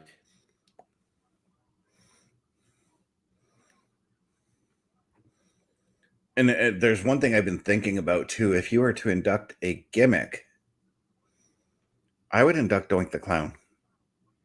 Yeah. Bobby saying, or they can put AJ in the TNA Hall of Fame too, and I'm 100% on board with that. It would be the first time ever, I believe, we'd seen somebody become a 2-time Hall of Famer in the same calendar year. Mm-hmm. And I would be great with that. And I'm already going out on a limb and thinking of tag team Hall of Fame inductees. I'm still going to say this because they signed a Legends deal last year. Demolition needs to go in. If not, there's 2 All-American boys that are hanging up in an 8x10 in my picture that so deserve it too. And I'm talking about the Fabulous Rougeaus. Yes.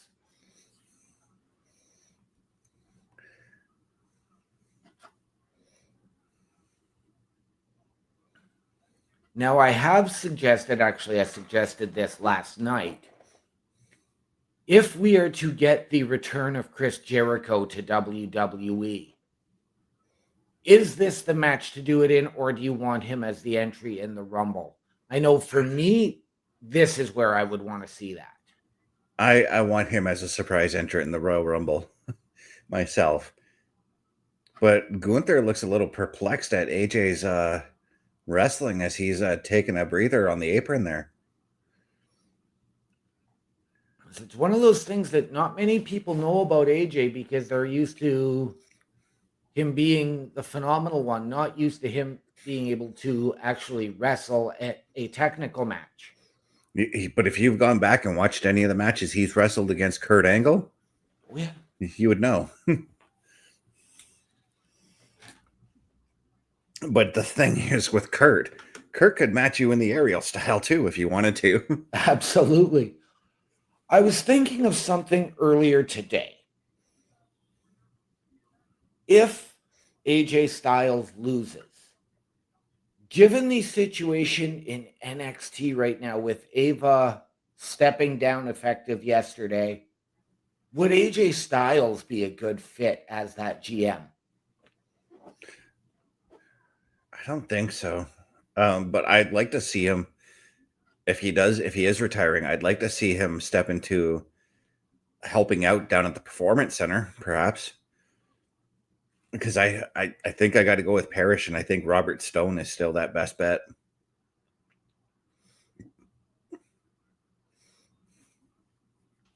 Even though, if I'm not mistaken, Robert Stone is still leading the charge over in TNA with WWE guys. That he is. Sorry, that just popped in my head. Then that's why you make him the TNA general or the NXT GM. Now he's got the entire TNA or NXT roster to lead the charge against TNA. Yeah. We did hear AJ say a couple of weeks ago that Gunther is looking to end his WWE in-ring career. Gunther caved in the chest of AJ with that kick. Would that free up AJ to potentially go and do a final retirement run in TNA and finish it back where it all started. It's very possible. But right now, Gunther has got AJ in the palm of his hand. But this crowd, look, if you're watching the crowd too during this match, they are. Oh, I can hear them. Yeah, I can hear them too. They're chanting, "You tapped out" to Gunther. They're trying to get under Gunther's skin, but Gunther is trying to take them out of the equation right now.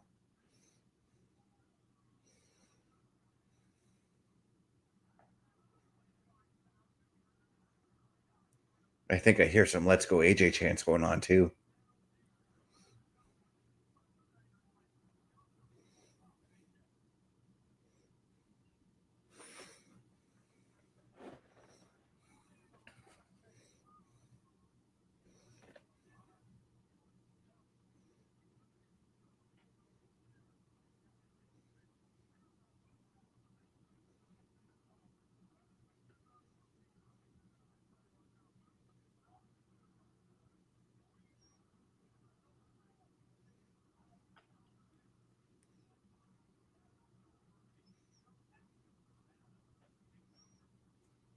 Bobby's saying, "You got this, AJ." We're hoping so. I personally feel that it is too soon from John Cena's retirement to have AJ go out. And that's where I'm leaning towards as well, because a lot of us are still reeling from the John Cena retirement. A lot of us are still reeling from the Goldberg retirement. Yeah. So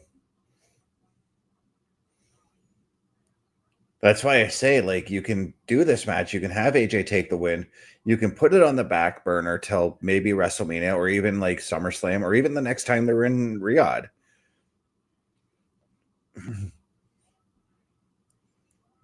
I kind of wouldn't mind seeing AJ go on this retirement tour similar to what Ric Flair did, where every one of Ric Flair's match was you lose, you're retired. Through that run, though, Rick was putting over a lot of the guys that they wanted to put over at some point. Like he had a match with Mr. Kennedy. He had the match with MVP. Umaga. Yeah. And AJ's bleeding pretty yes, profusely AJ's from the arm there. Yes, AJ's arm is busted open.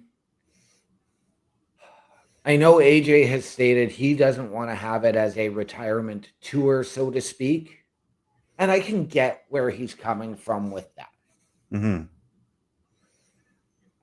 But just like have his last few matches be like must-see matchups, you know, and we've been getting that with the match with Shinsuke. There's a couple other matches he had there. His tag team title run with Dragon Lee. Yep.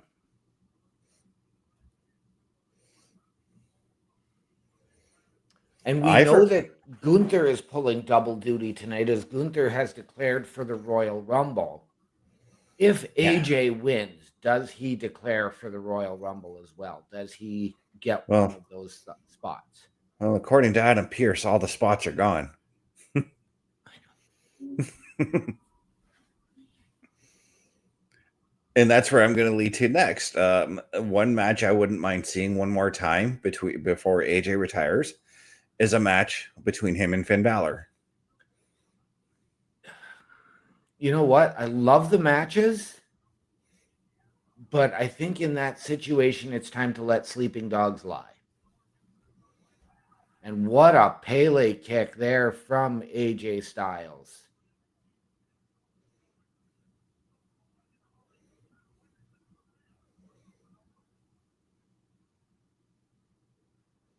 Yeah, but I'm going to let the watchdogs watch because I want to see that match one more time.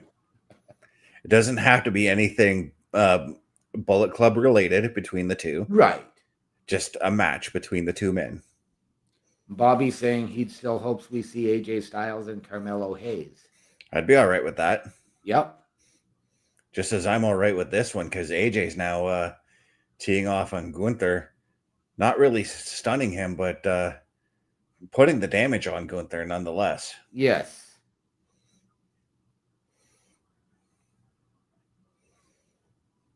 Every time I see somebody take a hit like that and then go to the corner, I'm expecting a haluva kick. And maybe, just maybe, that's the kick that we see in the world title match later tonight. Right?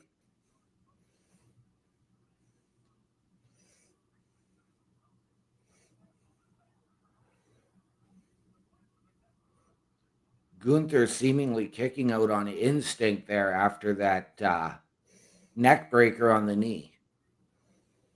Yeah, Gunther's reeling a bit here. Back body, nope. Sunset flip. Into the attempted Styles Clash, but Gunther kicking out with that foot of his. Yes, and then that vicious clothesline. Taking lessons from JBL on to how to deliver that. Almost. JBL used to throw like his entire upper body into it. And just, he would reef on that arm to throw that clothesline.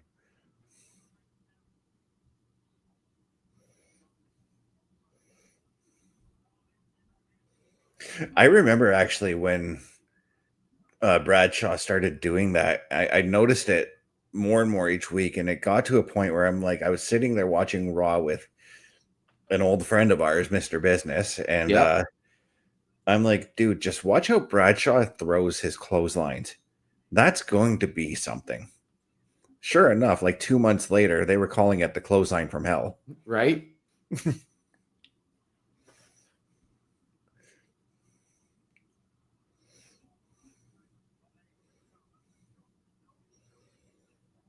But this match has been back and forth.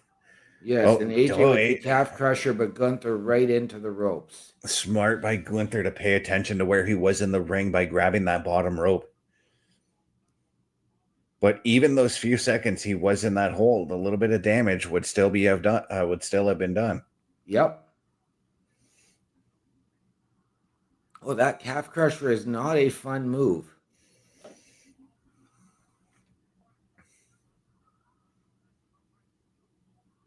Gunther still with enough leg strength for the kickoff and that beautiful shotgun drop kick. Oh, he's looking for that. Is he looking for that power bomb of his? Oh, he is. AJ on instinct there. That power bomb almost looked like a last ride, not gonna lie. And we do know that Gunther has been endorsed by The Undertaker.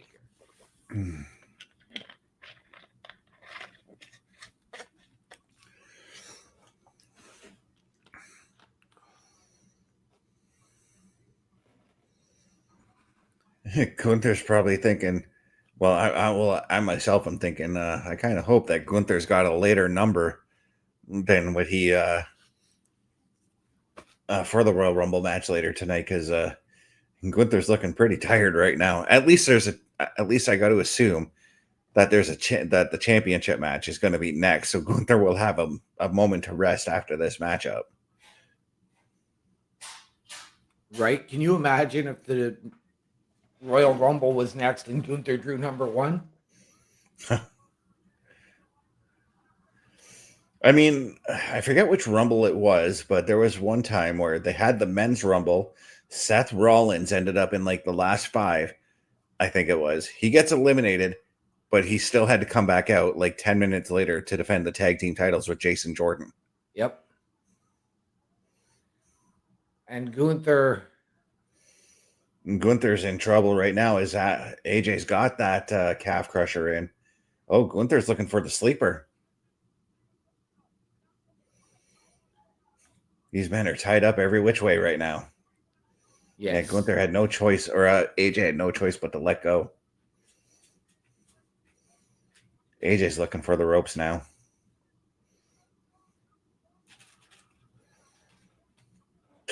AJ trying that float over from the sleeper hold into the pin.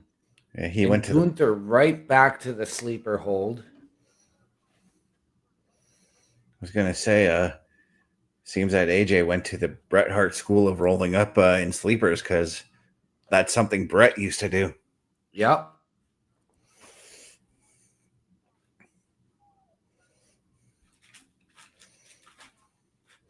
I mean, it's how he won the Intercontinental title from Roddy Piper. It's how he beat Stone Cold at Survivor Series in '96. Yep.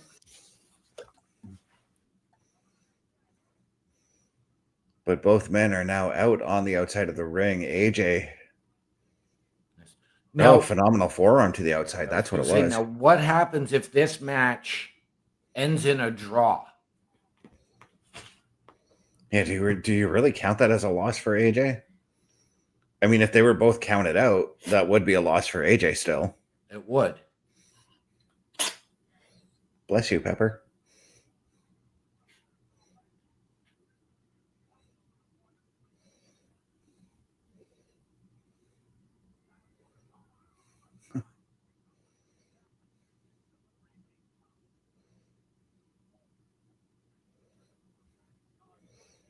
What has Gunther got planned? Looking for a superplex by the looks of it. Yep. AJ looking to block. Yeah, I was just going to say, AJ slips out and has Gunther for the... Oh, Gunther able to wriggle out of the power bomb.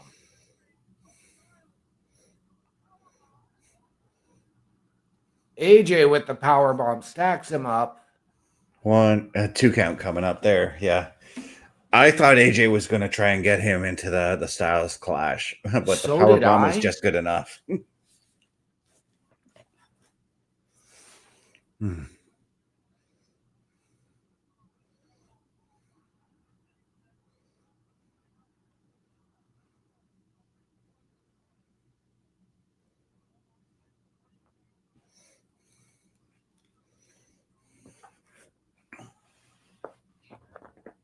AJ once again. Oh, just going to the outside. I thought he was going to go up top, but AJ looking for that phenomenal forearm.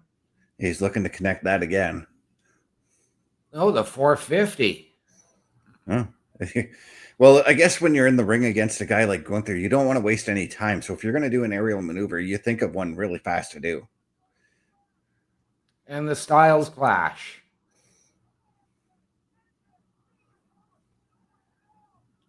Wow. I would have grabbed those legs and pushed on them a little bit more there, AJ.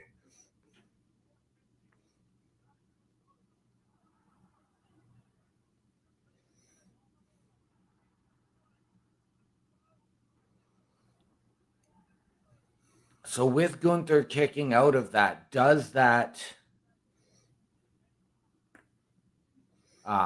take the momentum away from AJ? Does that shift the direction of this match? No, if I'm AJ, I do just as I said, keep on the guy and attempt another Styles Clash, but it looks like he's going for another phenomenal forearm. Because as you can see, he's lining up the forearm. Yep.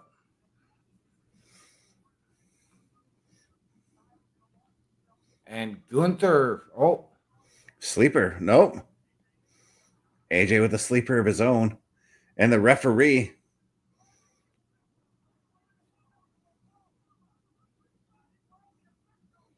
AJ just got low blowed.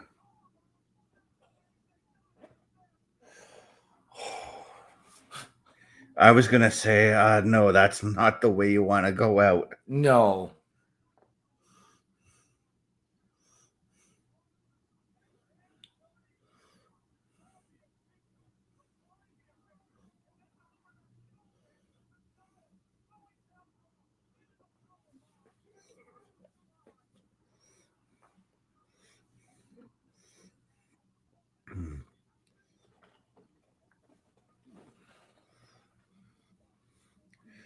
Gunther just double checking with the referee on what happened there. But you know, if I'm Adam Pearce, I would be watching this match closely to make sure that if AJ does lose, he does lose in a cleaner way. Yes. So like if that 3 count did happen, if I were Adam Pearce, I'd come out and be like, that's not happening this way. Yeah. And Gunther now going to those chops.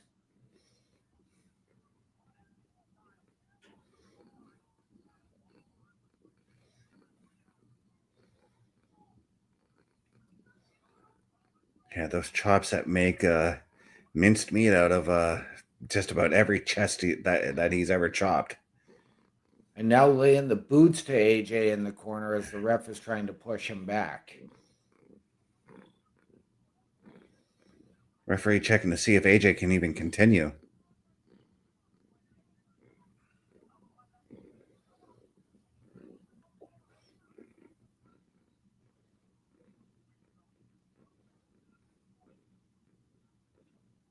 Oh. And as AJ got up, Gunther right back to chopping him down. Referee's getting really heavily involved in this situation right now. He is, but you know what? I'm okay with it because of how this match came about due to the ref being out of position and missing Gunther's tap a couple of weeks ago on Raw. Yeah, well, how about him being out of position and missing the low blow earlier?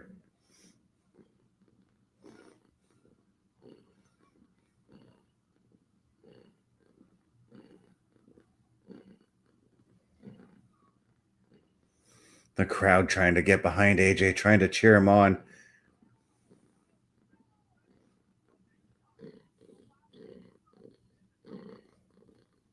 Oh, man, Gunther's just teeing off on AJ. Is this going to be a match decided by referee stoppage? Is that how AJ Styles' career potentially ends? Is due to a ref stoppage? I don't like that either. I'm of the preference that if you're going to go out with a loss, it should be a pinfall. I know. I'm okay if it is a ref stoppage due to injury, due to a guy not being able to compete, but there's that bulldog mentality from AJ Styles. Yeah, AJ has a no-quit attitude and will tee off on people too. And I thought that this was going to go to disqualification with how much Gunther was teeing off on AJ earlier, because that'd be one out that would still make Gunther look strong and that would keep AJ around.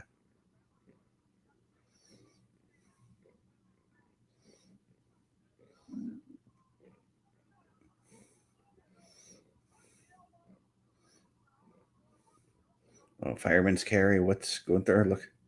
I was gonna say, oh, back to the sleeper. Yeah, no. Come on, AJ. Right in the middle of the ring, AJ's in trouble.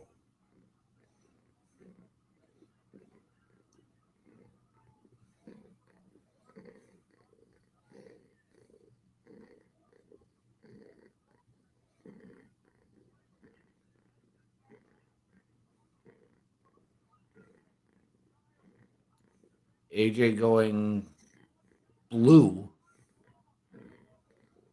AJ trying to fight back.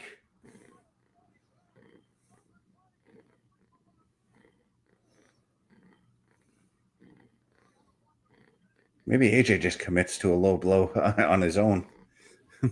That's a DQ, and well, I don't know. I'm trying to figure out a way for AJ to get out of this situation. But throwing the elbows onto the inner thigh there, that'll do it. Well, I don't know now. Gunther's putting all his weight onto that sleeper now.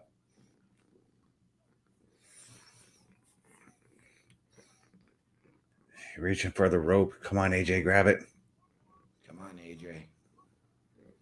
You can do it. Now imagine he's in the sleeper. He fades out, but still grabs the rope. Right? Gunther pulling AJ back. He had pulled the arm back. Going back to those hammer and anvil elbows. And now just taunting AJ with the positioning of that sleeper.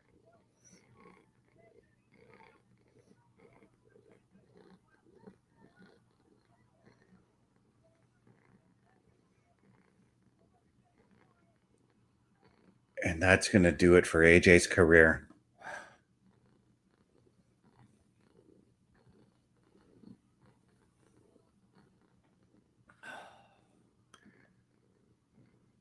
AJ Styles has just been retired. A very somber moment for all of us here. This is a man that we have watched for the last 25 years. 25 years, because he started not in TNA. He started in WCW. Yes, he did. He signed with WCW back when they were like maybe 2 months away from closing its doors. He had no idea afterwards where his wrestling career was going to go because of that. And he ended up luckily befriending Jeff Jarrett and joining the initial roster for TNA. He was on that first show, I believe. Yes, he was.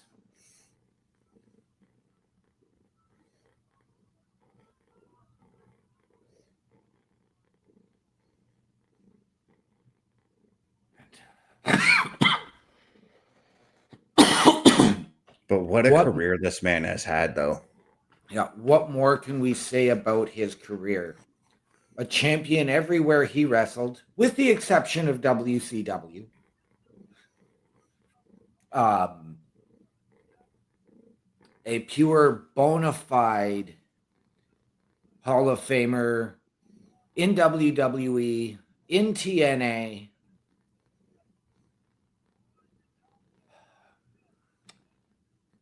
Thank you, AJ.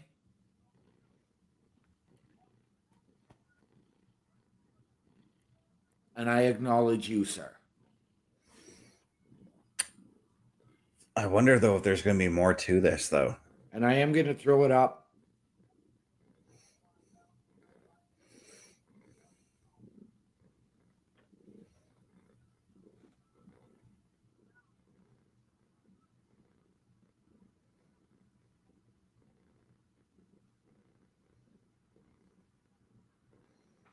And AJ Styles getting a standing ovation from the crowd. Rightfully so. Let's just look. I mean, between August and now, throughout wrestling, Goldberg, the Dudleys, Team 3D, whatever you want to call them, John Cena, AJ Styles. This is a passing of the torch type of year, because not only that, but later on this year, we may have Brock Lesnar retiring.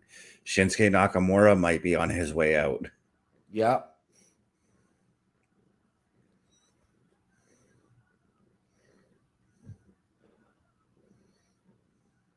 Do we see AJ leave the boots in the ring tonight?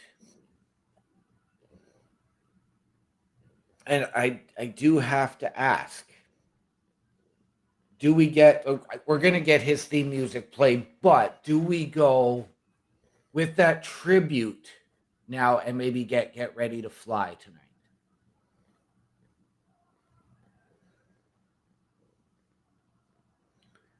I'm not sure, but AJ is proceeding to take off the gloves.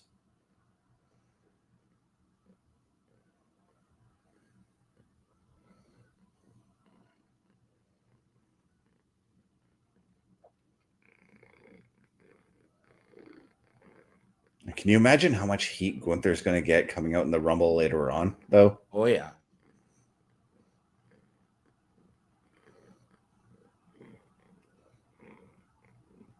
AJ not wanting to put those gloves down.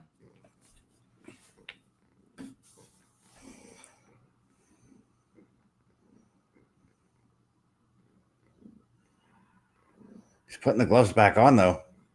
Yes, he is.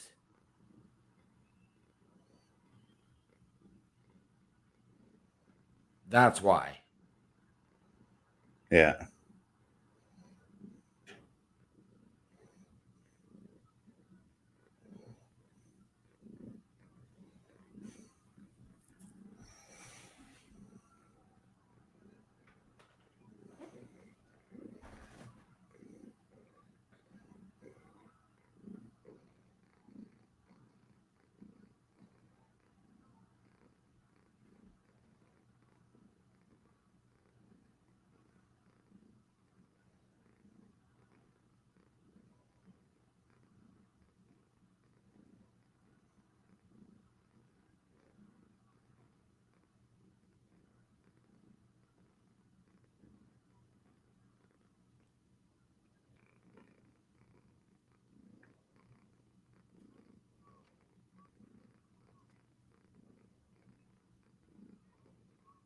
This Rumble event also marks 10 years that AJ's been with the WWE.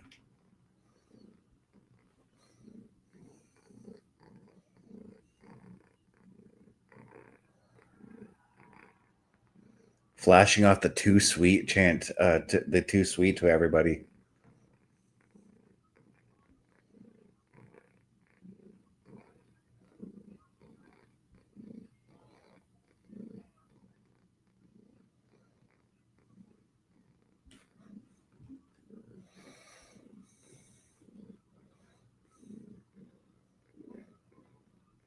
But as AJ takes his final walk off the apron, we'd like you to take one look at this ad.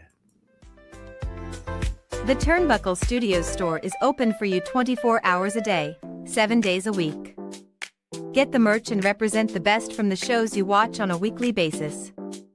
Multiple styles to choose from with over 10 products available. Don't get left out and pick up all your favorites today. Find us at TurnbuckleStudios.org.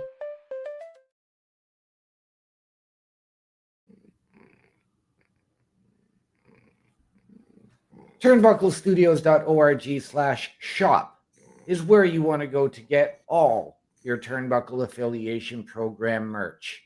Support your favorite shows, support your favorite podcasters, wear what we wear. And ladies and gentlemen, all of the proceeds come back into our studios to bring you a better experience. I'm staring at an actual commercial break. Have you got one? Yes. Okay, I do. In that situation, I'm going to head to the locker room for a quick moment. All right.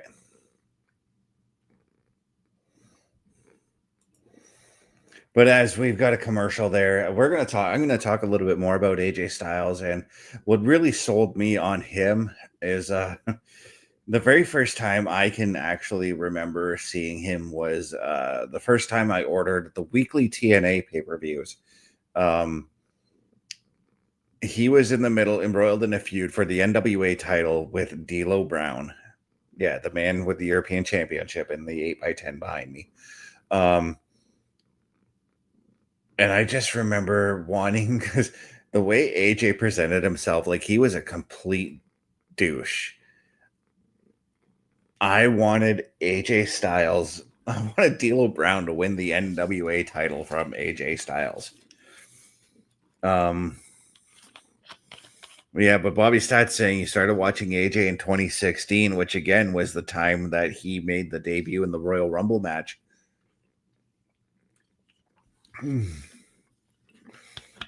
To a perplexed and shocked Roman Reigns. And that says a lot about a guy like AJ Styles. If you're going to make your debut in a Royal Rumble match and the guy that's standing across the ring from you is Roman Reigns, that's huge. It was huge for both men, both AJ and Punk. And Roman.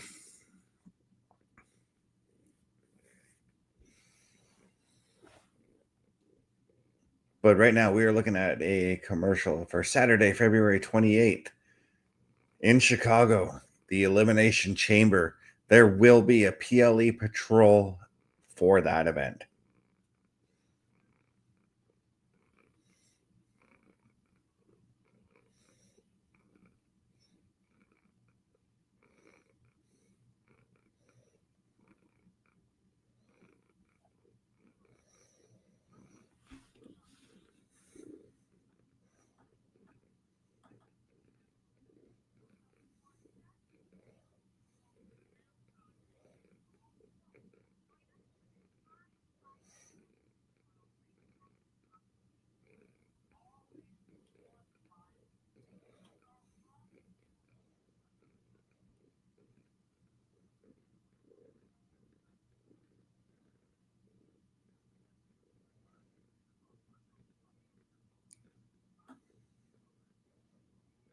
But if you think of a lot of the biggest moments in wrestling that happened in TNA and the WWE, a lot of the times AJ Styles is in that conversation.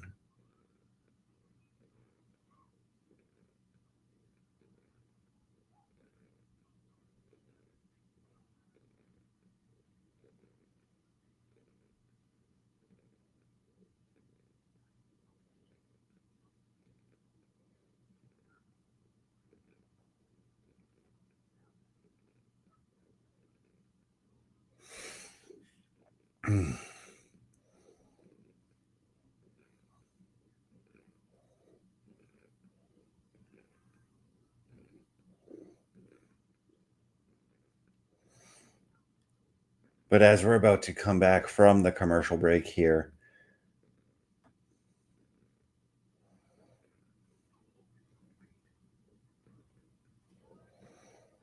we're looking at a promotion for Saudi Arabia and its tourism.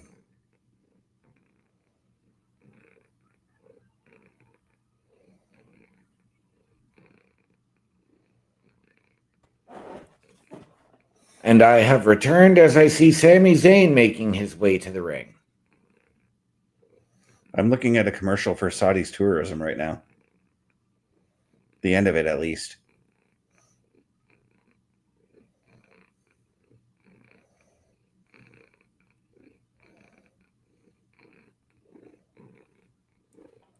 Is that Pepper or Jinx that I can hear purring away?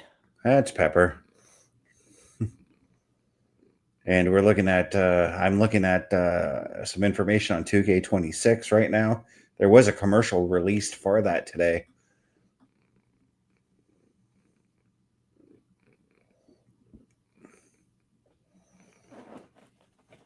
And now I'm seeing the commercial for 2K26. Nice. Bobby says he started, and I missed these, Bobby, and I apologize for that. So I want to address your comments. He said he started to watch AJ Styles in 2016. He has liked and subscribed to our channel. Thank you, Bobby. We greatly, greatly appreciate you. If it weren't for fans like you, we wouldn't be able to do what we do. And he says he's enjoying the show. We are as well, Bobby. We are as well.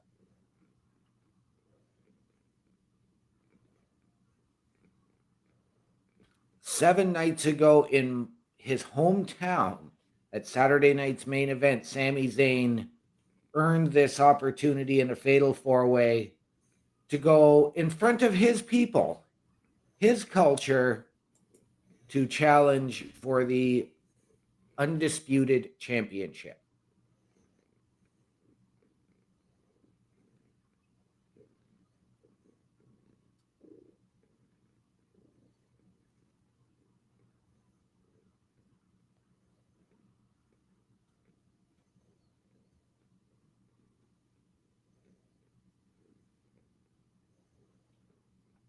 Oh, looks like they're going to be bringing thumbtacks as a weapon into 2K26.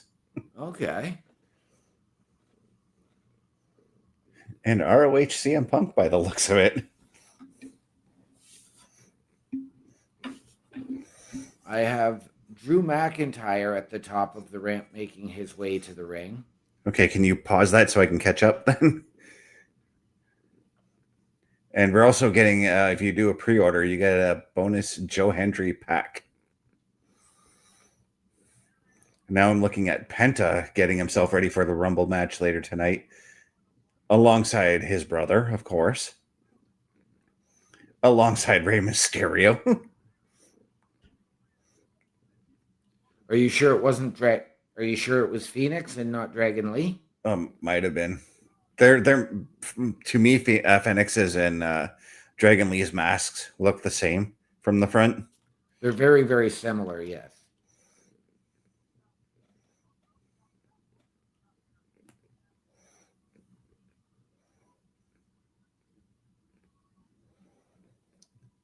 All right, now I've got Sami making his way to the Sami's making his way to the ring for the championship matchup.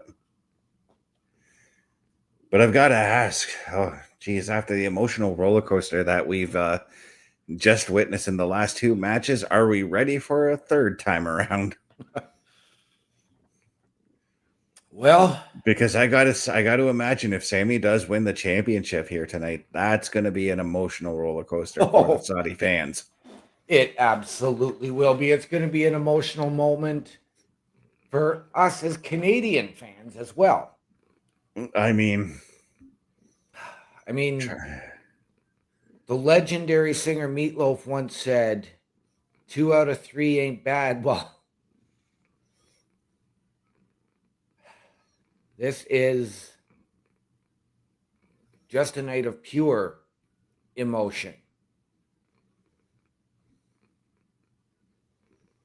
Yeah. And I'm trying to factor in how long have I been watching Sami Zayn. And the earliest instance that I can think of that I started watching him was in ROH about 14, 15 years ago, give or take.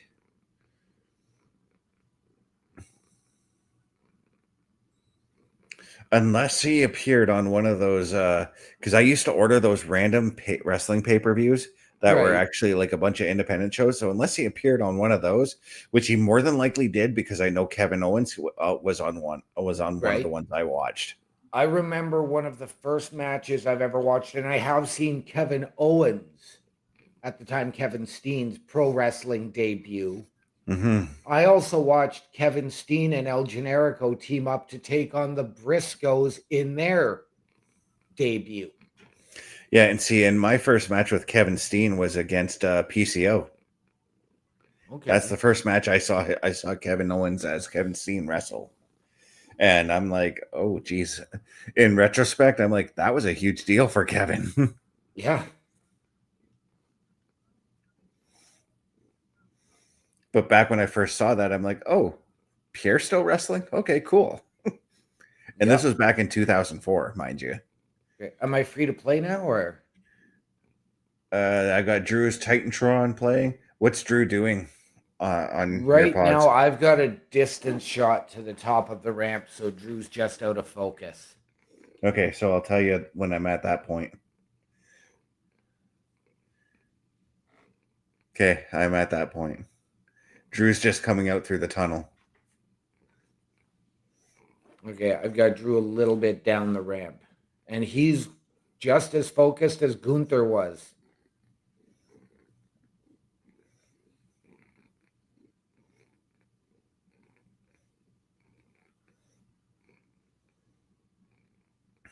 That pyro's impressive, Drew. Not gonna lie.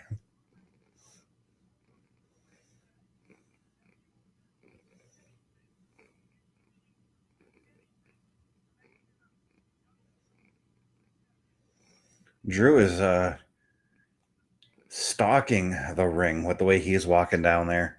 Yes. Okay, now I've got the Drew out of focus and coming into focus thing. He only went out of focus because some fan put their hand in front of the camera. 22 days as champ. This is his first title defense. He's 11-0 taking on Sami Zayn. Yeah. 22 days? Why do I feel like it's been shorter? No, it's only been 3 weeks since Germany. I feel like the show in Germany was like 2 weeks ago. No, because they had the 3 European shows. Yeah. And then Canada. That's probably why, because they haven't been to the US in like a month. Right?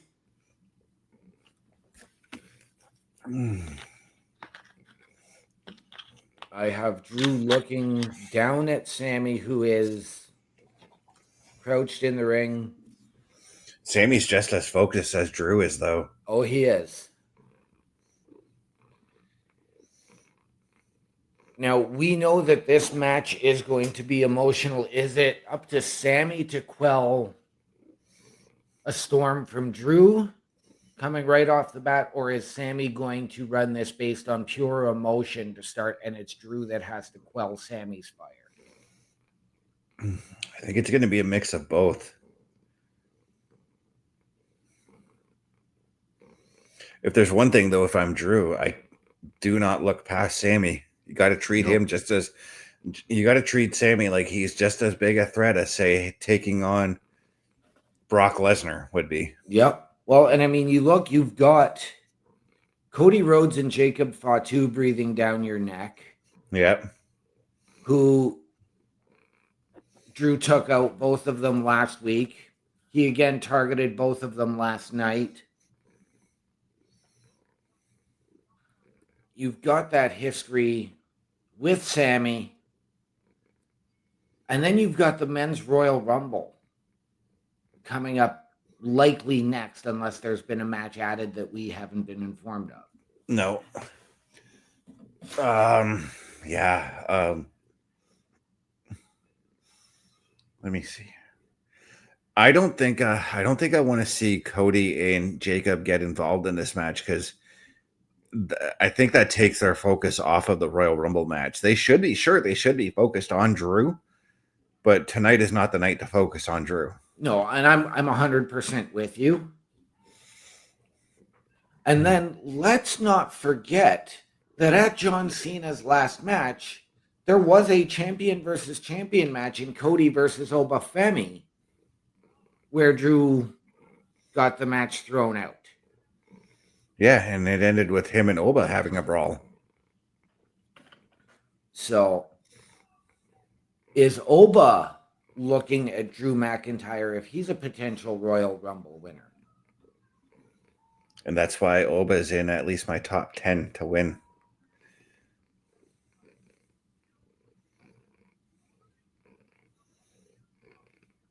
And Drew Little Hennig. Nate has just rung the bell. Well, I got Drew handing the belt off to him.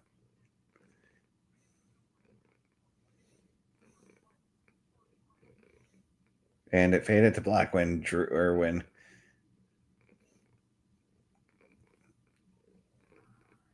Oh, okay, that's why, because they were trying to get the graphic for the title up, and they hit something wrong on the switchboard. Now the bell has been rung, and collar and elbow tie up there.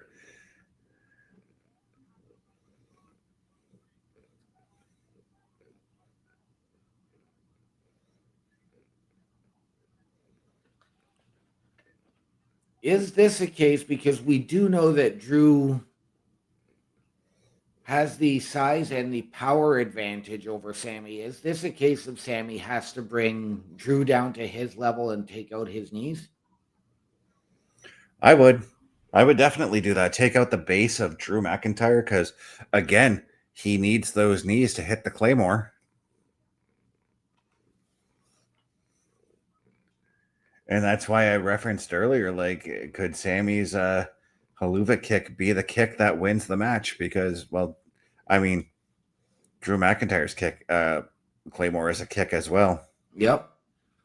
Bobby, thank you so much. I greatly appreciate your comment. He said he liked the shirts for me on our shop. So thank you, Bobby. I greatly appreciate that.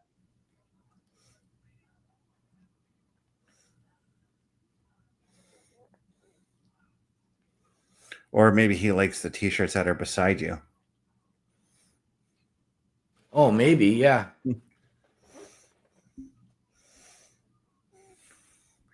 But the power of Drew coming into play right now as Sami's down on the ground.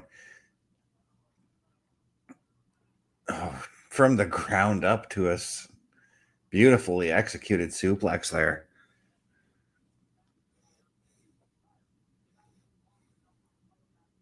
Sami coming off with that double axe handle.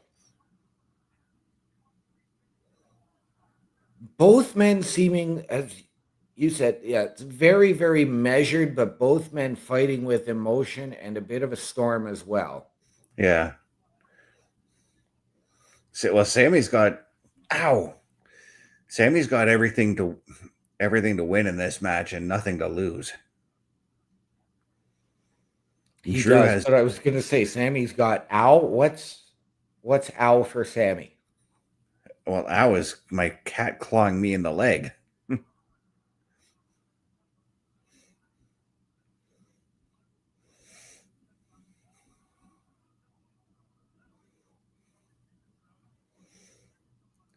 And I love that. I love that over the ring shot that they do when you see somebody about to dive to the outside.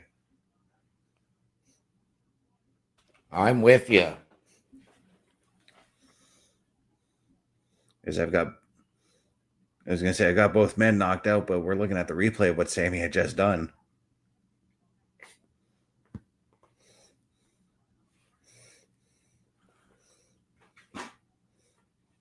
Drew now trying and starting to exert that power advantage.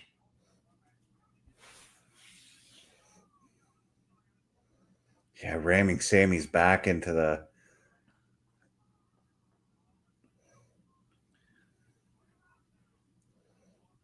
Now, if Drew wins, and I posed this question last night, if Drew wins, does Sami enter the Royal Rumble? I think it's a possibility because we've seen that before. We've seen it where like the contender has lost the title. In 2005, I want to say it was Kurt Angle did it. He lost the triple threat match earlier with Big Show and JBL for the WWE title, and he stole Nunzio's number later that night to enter the Royal Rumble, Right. only to be eliminated by Shawn Michaels. And I'm thinking that was what set up, I believe, Shawn and Kurt at WrestleMania. Yeah. I'm, of course, looking at when Brock Lesnar faced Bobby Lashley at the Royal Rumble, lost the championship to Bobby, and then proceeded to enter the Royal Rumble at number 30 and win it. Yeah, that was the MMA Rumble, if I'm not mistaken.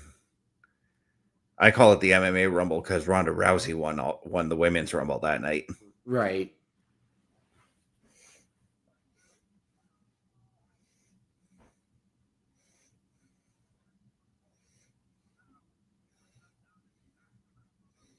And that was a moment I didn't need to see that night. Right.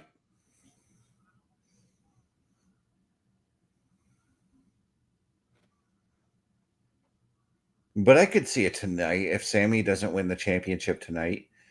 If he does show up in the Rumble, I don't know if he's my pick to win still anymore. Right. He was my pick some months ago. Yep. And he's still a strong favorite should he lose. But the same can be asked of Drew. Does Drew enter the Rumble if Sami wins the championship? Now, see, if Drew enters the Rumble, that's where I think he does steal the spot from somebody to get into the Rumble. Right. With some low card guy, and I hate to say it, but maybe he steals the spot from Joe Hendry or somebody like that if Joe Hendry is going to be in the Rumble. Right.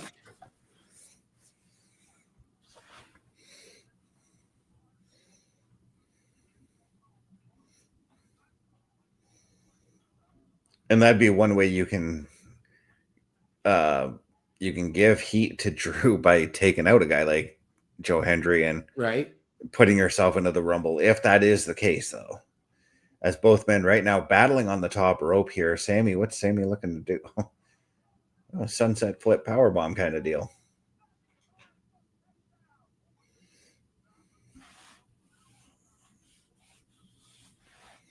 What a neck breaker there from Drew into that kip up. Bobby says he believes in Joe Hendry.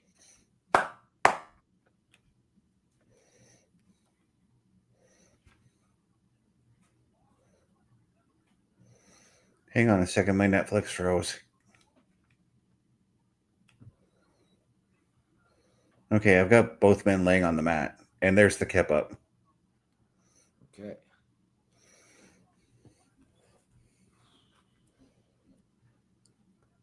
Gotta love technical difficulties. Yeah, so I'm about a minute and a half. Sami just avoided the there's the Blue Thunder Bomb. Yeah, I'm at the replay of the Blue Thunder Bomb, so. There, okay, replay now.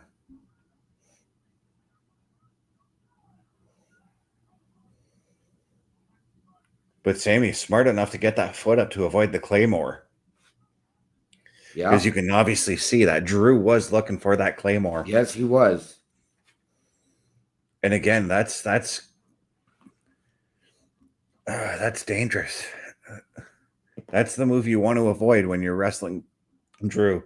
That and the Glasgow Kiss. And I get a feeling that with this trade of blows here, and I look away for a quick second, I'm pretty sure Drew just threw it.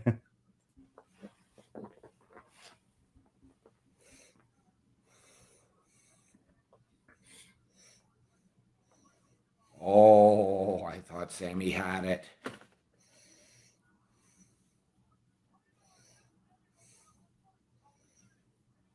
There's Jesus. Sami's playing it smart and capitalizing quick on the mistakes that Drew is making in this matchup. Yes.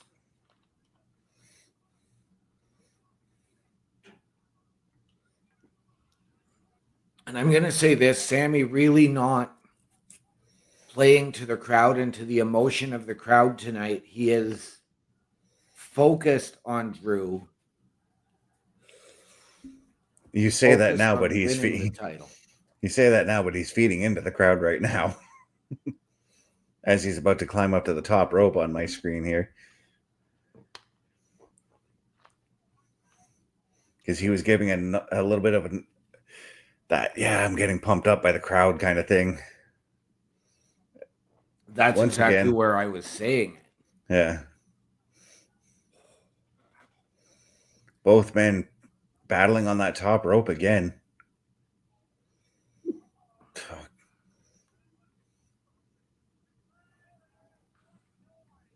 Super white noise, basically. The air raid crash. Yeah, I heard Michael Cole call it the white noise, so.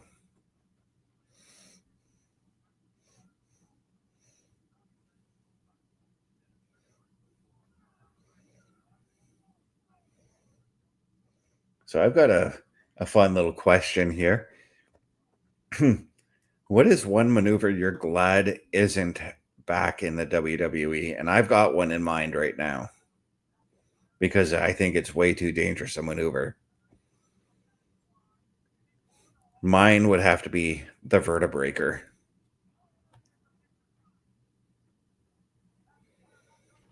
Okay.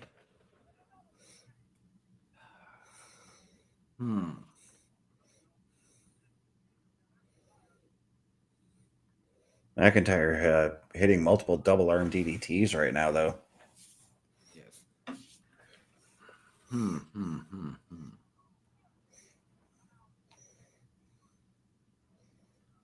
A move I'm glad is not back in the WWE.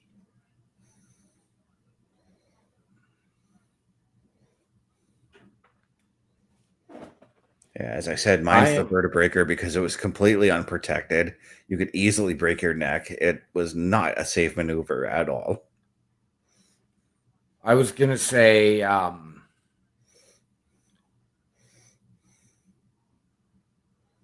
back when he first debuted as Farouk Assad, his finisher.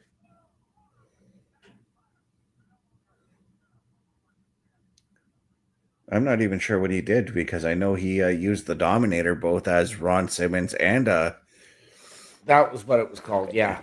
And I Farouk. just was not a fan of that move. Oh, Sami looking for the haluva kick but missing. Oh, Drew connecting with the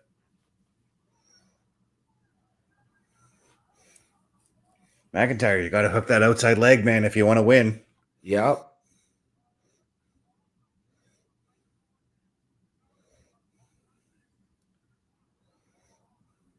Is there a better ref to be calling this match than Charles Robinson?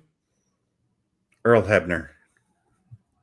If he were still reffing, but I'm pretty sure he's long retired. But no, Charles Robinson, right, in the current age of referees, is the best bet. Oh, you're turning your eyes on Charles there, Drew. Yes. That's distractions are your weakness, my man.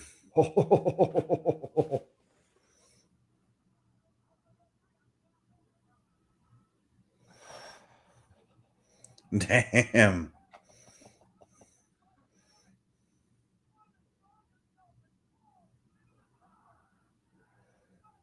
Oh, so close. So close.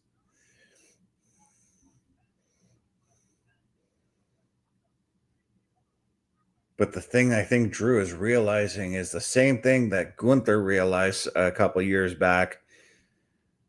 You cannot take Sami lightly. No.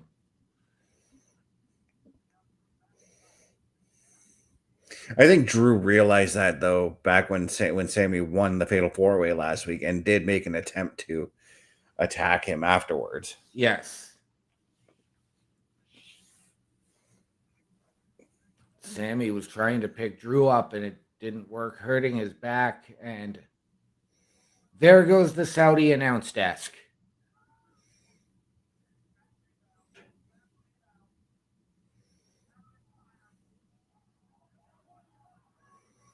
Oh, it just caved in. Yes.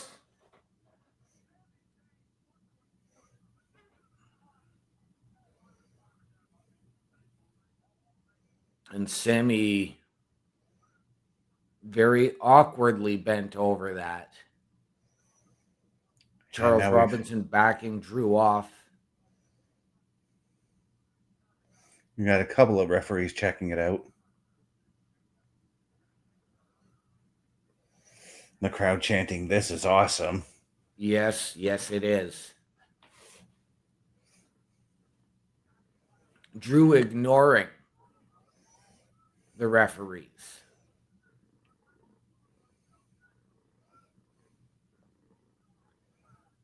He did say it was the wild, unpredictable, crazy era of Drew McIntyre as the WWE Undisputed Champion. Yeah.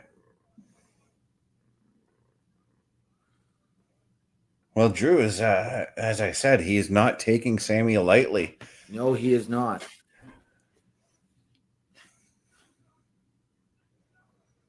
And that's the thing with Sami in these big match situations. Sami's been known to come out on top more often than not.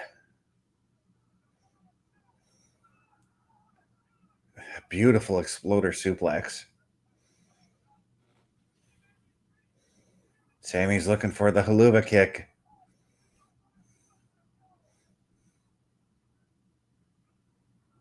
Oh, Claymore straight to the mush. Yes. Sami could not get the speed up or the momentum for that haluva kick. Drew calling for him to look at him, and yeah, the crazed, demented look in Drew's face right now. He's got his sights on, and another Claymore. I think that's going to do it. Yes, that was a short leg Claymore. Yeah. I mean, that Sami put up a hell of a fight. I will give him that. I knew that we were going to go with Drew still. Red rum from Drew there. Yes. Channeling his inner Danny Torrance.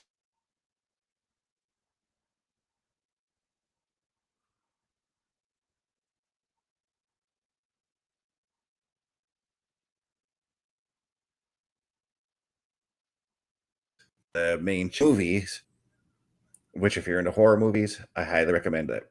Recommend it. And if you're into reading, the book is also pretty good too. Okay, what movie? The Shining. Oh, yes.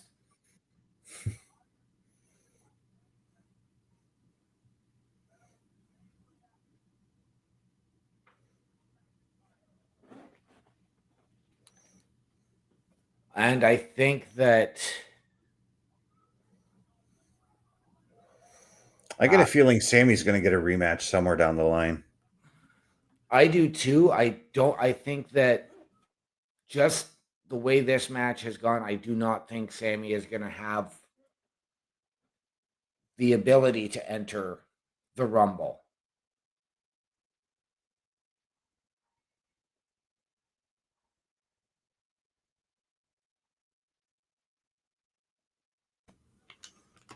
You never know, though. That's the thing. You don't. I could see Sami limping his way down to the ring.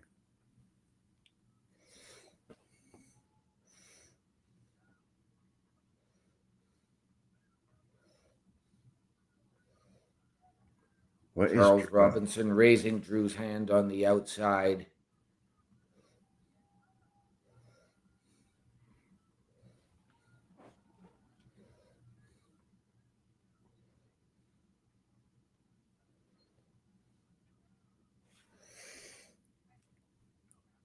And we're looking at R-Truth and a promotion for Unreal, I have to believe. Or the Royal Rumble. But as we're looking at the promotion for the Men's Royal Rumble being narrated by R-Truth, we could use your help. Take a look at this. Roll it. A Turnbuckle affiliation program is looking for more people. If you have passion level for pro wrestling, sports, video games, or something else, then Turnbuckle Studios is the place to be. If you have ever wanted to pursue content creation and want to join our team, then we would love to have you. Check out TurnbuckleStudios.org or contact us by email today because your future is now, and we want you to tap in.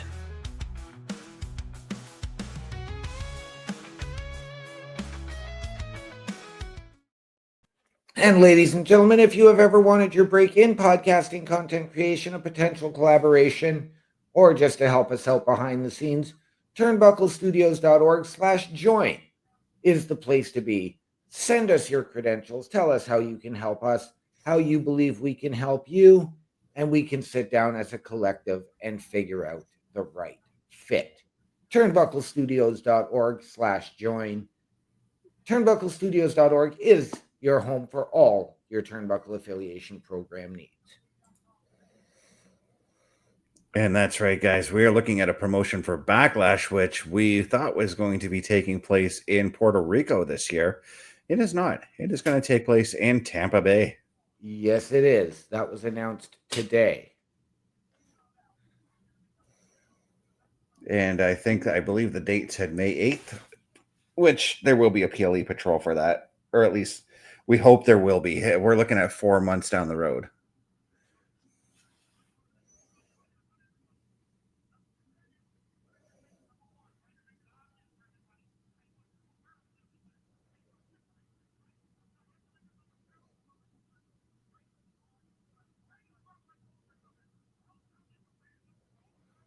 Paul Heyman not happy about the number one entrant, as the number one entrant is Braun Breaker.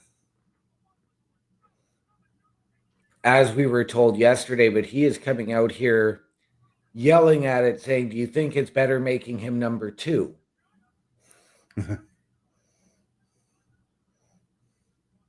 Doesn't make a difference, really.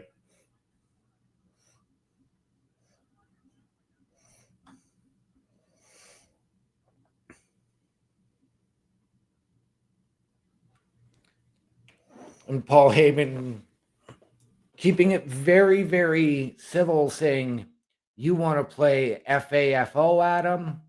We'll play FAFO.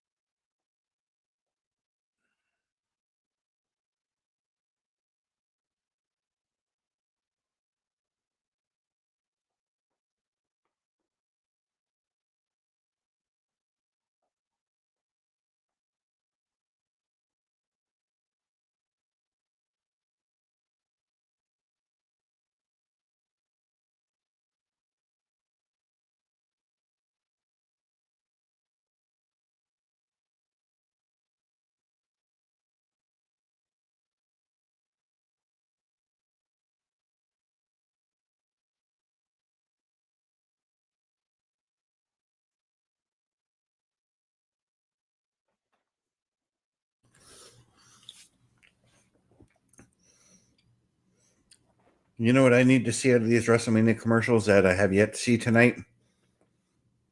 The so many days away thing. Yep.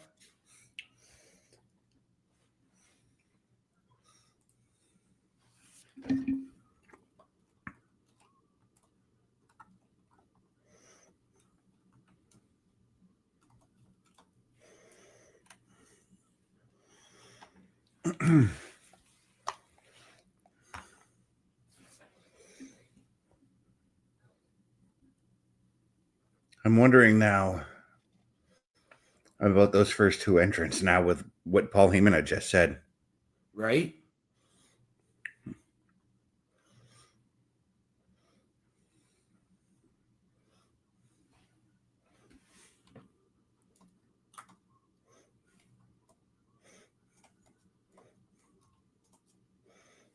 Now, I mean, maybe Braun Breaker is still number 1, as we found out last night, but all we can do is wait and see. We're also hearing and awaiting some potential surprises, debuts, returns in this match. We don't know what to expect, ladies and gentlemen.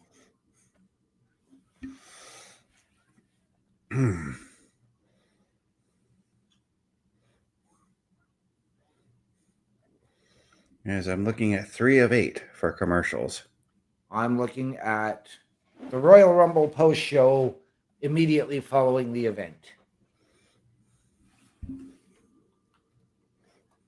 with Liv Morgan, Gunther, and Drew McIntyre. And commercial 4 of 8. Bobby asking, what if we see Ethan Page tonight? Yes, 1,000 times yes. It's a very strong possibility. I think one of the NXT wrestlers that are going to be showing up is Joe Hendry. I mean,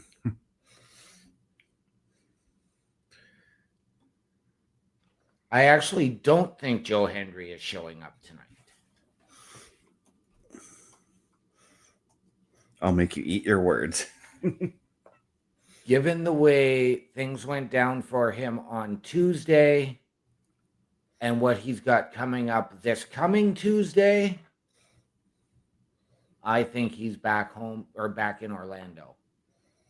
I think he's at the Rumble. Okay. You can rest up for 3 days and still have a championship match on Tuesday.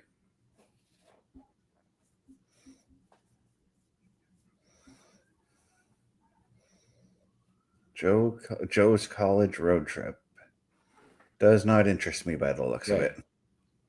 6 of 8. So I'm just awaiting the announcement of the following is the men's Royal Rumble. So I'm looking at a distance shot of the structure above the ring.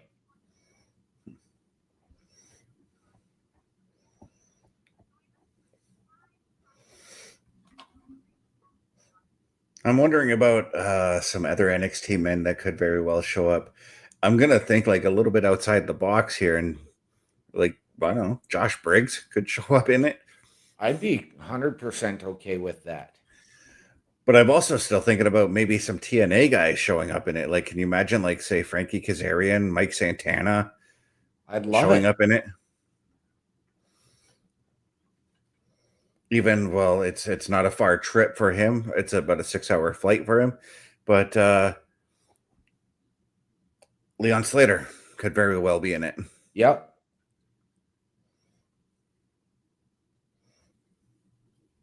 What about the TNA Tag Team Champions, the Hardys? I mean, they have experience in the Rumble. And I got to admit, all of their Rumble runs aren't the greatest. Right?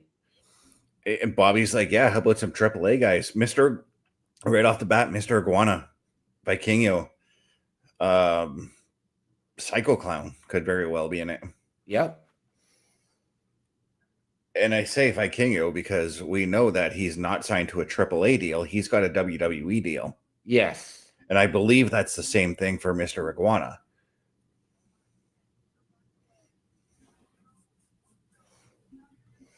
Chicago. Choose Chicago. I could take Chicago or leave it.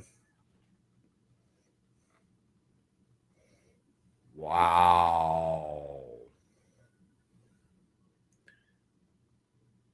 What a way to start. I'm still not there. Okay, so I have our number one guy coming down. He's just made his way through the tunnel. I'm looking at the skyline for Saudi Arabia.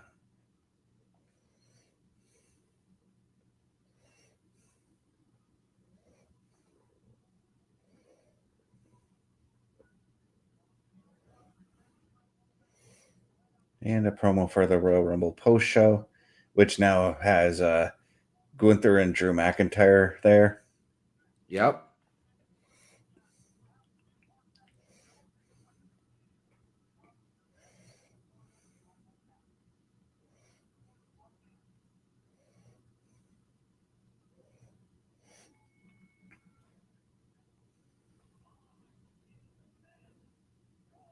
Once again, ladies and gentlemen, the winner of the Royal Rumble match will earn themselves a title match at WrestleMania.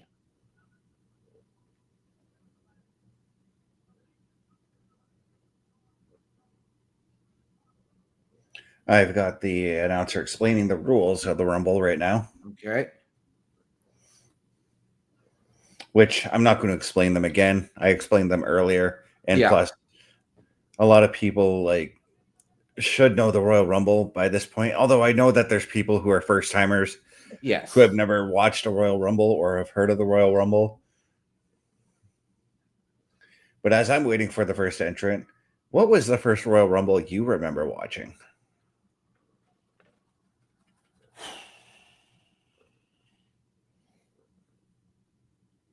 92, Ric Flair winning. Lights are out.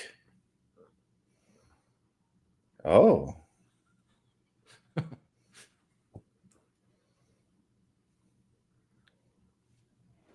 And he's coming through the tunnel. Quite the number one entry, huh? Oba Femi. Yeah.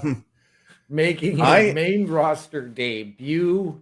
I had him pegged in coming in at like number 17 or something like that.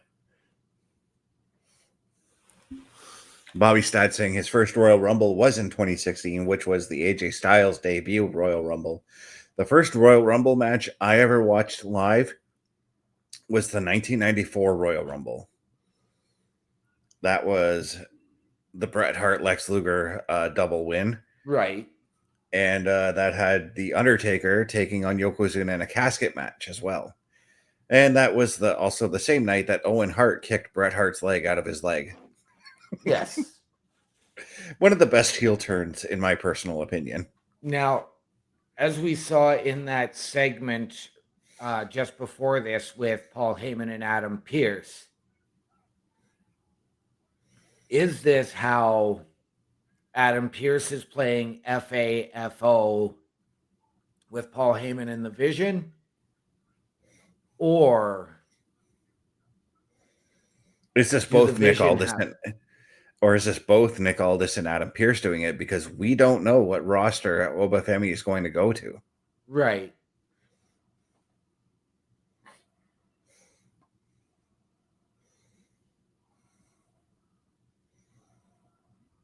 But if there is one man who's a big dude who can go the distance, Oba Femi can do it. Yes, he can. What if number 2 is Brock Lesnar, though?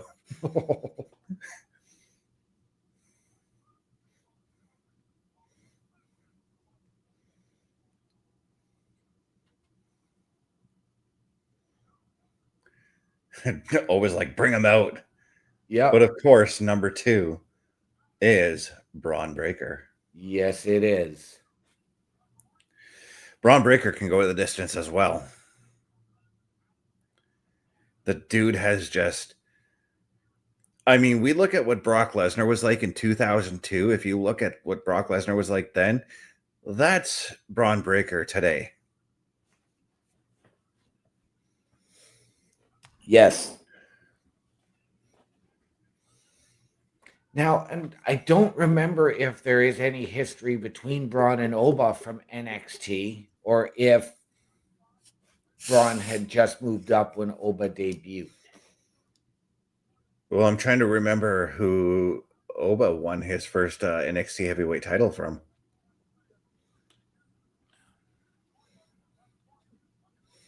Whoa, okay. Oh.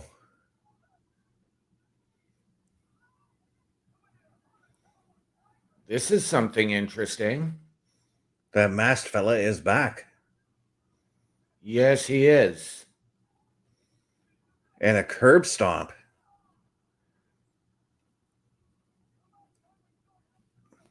Then throws Braun Breaker into the ring with Oba Femi.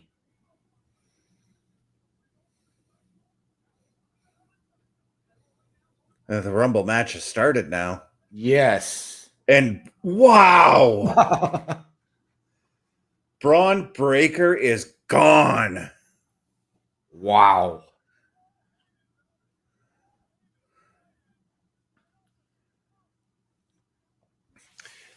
But Bobby What? starts saying that's the first time they crossed paths, but holy cow.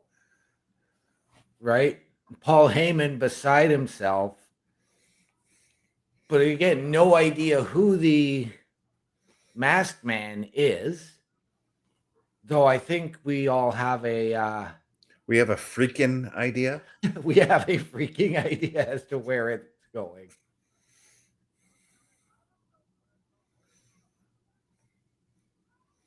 I mean, Parrish said last night when we were talking about Seth Rollins that even though I had said that Seth Rollins on that GQ interview that I watched, he said he had 4 or 5 months still. We can't really trust Seth Rollins with his injuries, especially what happened last year. And Braun Breaker, Tearing up ringside right now. Number 3 is coming in, and I don't know about number 3's chances with how ticked off Braun Breaker must be. number 3 is interesting. This is a power versus power match. Solo Sikoa. Okay. Well, Solo, I was going to say if whoever number 3 is was going to eat a spear from Braun Breaker, Solo could withstand the spear. Yes, he could. Yeah, they're still listing Solo as one half of the the WWE Tag Team Champions. Bobby saying Obafemi beat Trick Williams and Eddie Thorpe in a triple threat match for the NXT Championship on January 7th of last year. Yeah. Yeah, at New Year's Evil. Yeah, I remember now. Okay.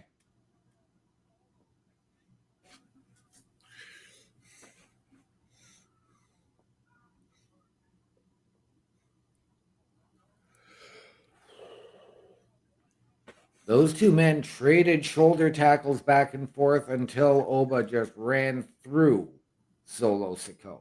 I was just going to say, we've talked about the speed of Braun Breaker. I tend to forget for just how big a guy Obafemi is. He's got some phenomenal speed as well. Yes, he does. But, and this is something that Parrish and I have talked about off and on off stream with when it comes to Obafemi. He sometimes moves too fast. And in a match like this, you don't want to run. No. You don't want to overexert yourself. After coming in at number 1 as number 4, Rey Mysterio is about to make his way out. You want to pace yourself. Yes. In this matchup. Because this is a matchup that requires a ton of cardio. And Rey Mysterio is a guy who can and has paced himself, having won the 2006 Royal Rumble from the number 2 spot. Yes. 16th career Royal Rumble, tied for 3rd all time. I still feel like the number 1 all time Royal Rumble appearances belongs to like Kane. I believe it is. At 19. No, May 20. 19th? Yes, May 19th.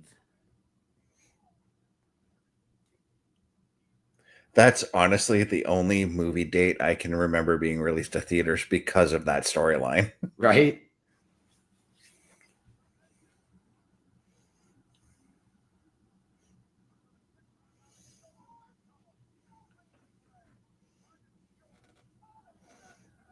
And entry number 5 is about to make their way out to the ring. Yeah, I got the 10 count now. Who is it? Who is it? Oh, interesting. Oh, Rusev. Happy Rusev Day, everyone. Yes. It's been a while since we've seen Rusev. Yes, and now you're looking at Rusev, Solo, and Oba. 3 bigger dudes. Yeah, and Rey Mysterio is the tiny one in this one, and Yes. Rey Mysterio has the most experience in Royal Rumbles in this moment. So if I'm Rey, take a break and let the 3 monsters beat each other up. Absolutely.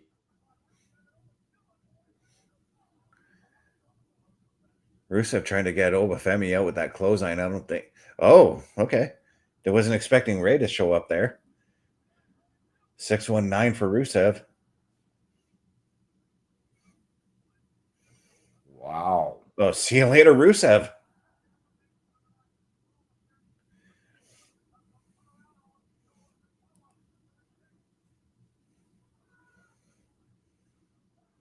And this is what I was saying about Obafemi. Nobody really knows Obafemi. Nobody's really been in the ring with him to know what he can do. Right. As we By see, Solo. Solo is gone. I thought we And- were going to see an MFT domination in this Rumble, but no. And Ray with the 619 to the gut of Obafemi and coming back with a 619. I think we're getting the Diesel thing with Oba. And oh, Look at Oba's face. Ray, you're in trouble, my man. yes, he is. And Ray is gone. Are we getting that like Brock Lesnar spot that we got when he entered the Rumble from number 1 as the champion and eliminated like 14 guys right off the hop?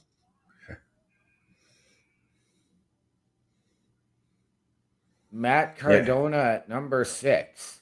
Sorry, Matt, you're gone. I was going to say, is Matt Cardona a dark horse to win now that he is back in the WWE? Not in this situation. He's not. Obafemi's up to 5 eliminations now, by the way. Yes.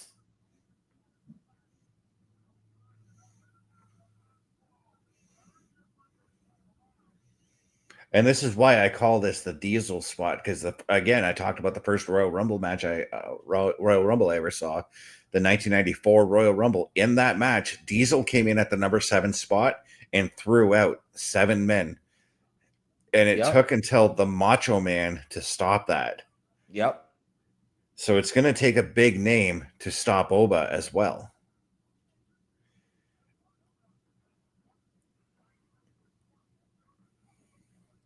Oh, 4 eliminations, but 5 will be I almost called him Zack Ryder, but Matt Cardona.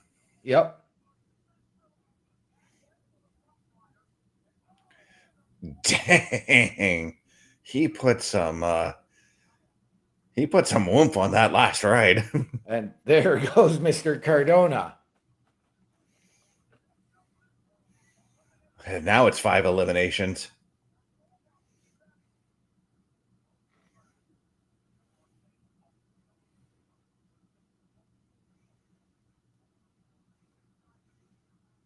I was like, yeah, bring on the next one.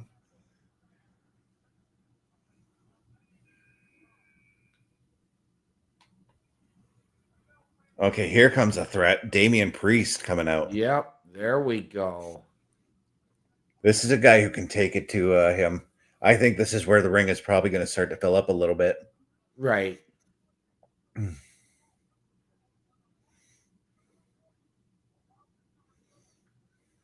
Damian really the only guy who has been able to somewhat stand toe-to-toe with Oba here in this spot.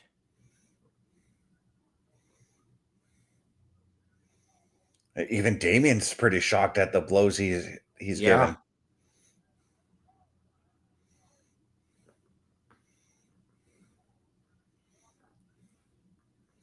I really cannot wait until Brock Lesnar comes out, and if Oba's still there, there's the history for most eliminations. Brock Lesnar in the Royal Rumble at 13 in one match, beating Kane's record of 11, which was set in 2001. Yes. Oba there was able to catch Priest out of the corner, but Priest starting to build some momentum. And this is the thing with, again, if you've never been in the ring against a guy like Obafemi, you don't know what to expect. You got to keep on him. The moment you get a guy like Obafemi down, don't stop. Keep the attack going. As number 8 is about to make their way out.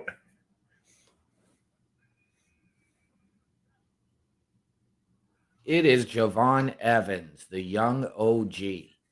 Now here comes a guy who has experienced wrestling Obafemi. Yes. So Javon Evans knows what he needs to do. However, in this situation, I don't think Javon Evans is going to be able to get Oba out. If he does, that would be shocking. Well, I was going to say, does this become that point where you look back at that Rumble where Brock Lesnar eliminated 13 people and you get somebody smaller in behind him to set that up, to set up that elimination? Well, yeah, because when it was when Brock Lesnar was eliminated by Drew McIntyre, I believe it was Rey Mysterio that helped him out. Was it not? Oh, yeah, it was Ricochet. It was somebody with an R in their name. Oh, Javon, you got to be careful on those ropes, man.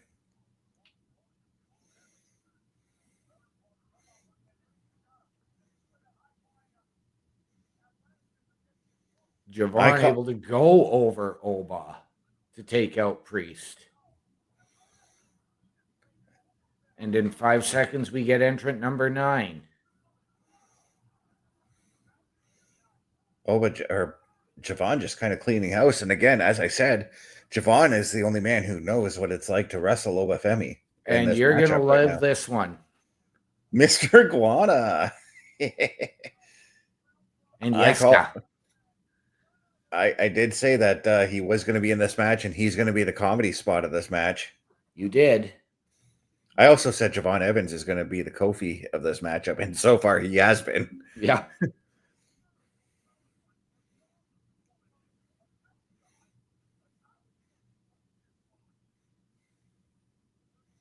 I was going to say, okay, he did bring his Iguana out there.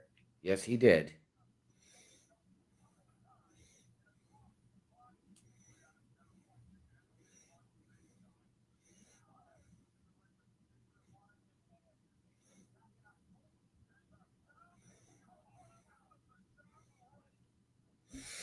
And Mr. Iguana trapped between Obafemi and Damian Priest.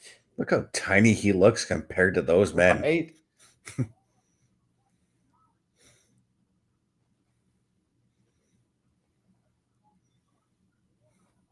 But again, as I talked about, nobody's really wrestled Obafemi.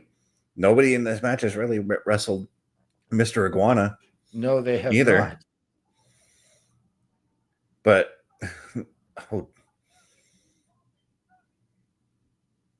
Javon Evans just catching Obafemi with that super kick of his.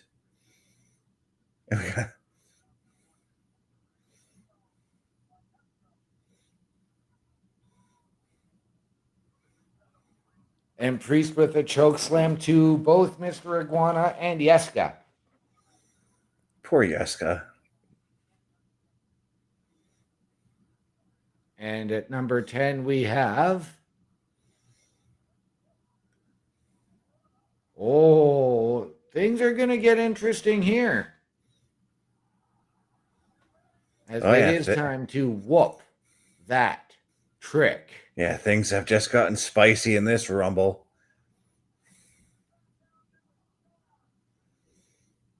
And the crowd solidly behind Trick Williams. Now, I kind of want to see number 11 be Carmelo Hayes. And I want to see I want to see Trick try to form an alliance with him, but then Mello be like, I ain't having that. Yep. And Mr. Iguana is out. Yeah, I kind of figured he was only just going to be in there for a quick little bit. He didn't need to stay out there long. And there goes Yeska now. Yep.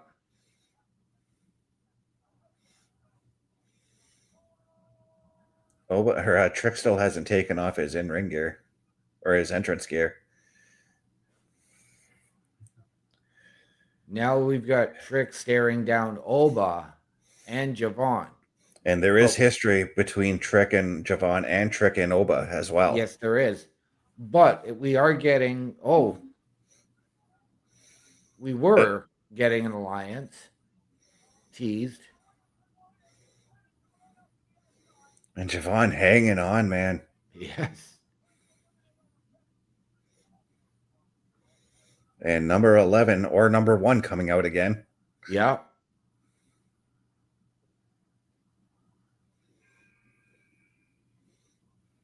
It's Cody. By the way, I'm disappointed that number 10 was not Sean Spears. I know you were. But he wasn't going to be coming out as Ty Dillinger.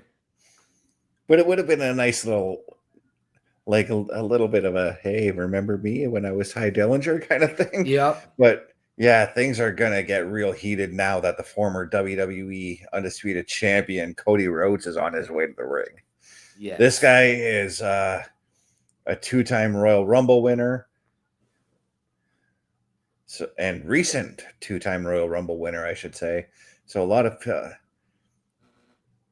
he's got a huge target on his back coming into this matchup right now.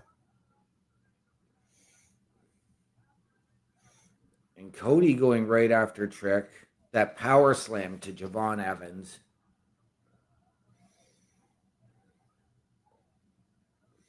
Fans are singing Cody's theme song. Yes, they are.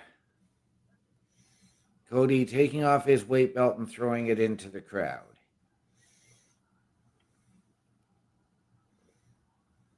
Now we're getting that look down from Saturday night's main event in December. Cody and Oba. Yeah. Entry number 12 is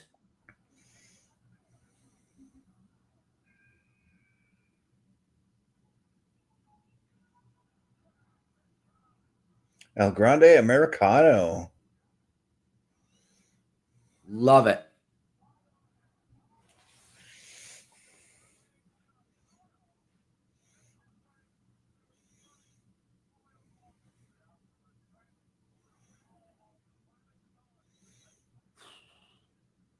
What a clothesline there to young Javon Evans.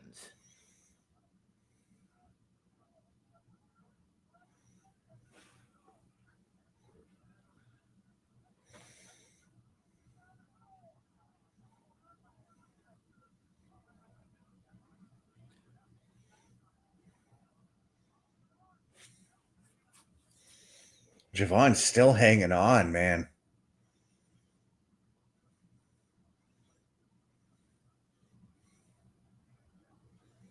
Oh, Cody is almost out there. Damian had him on the top rope there.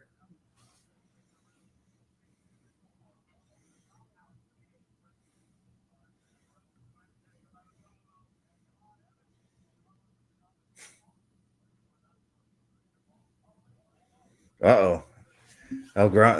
Americano's got that metal thing. Yes, he does.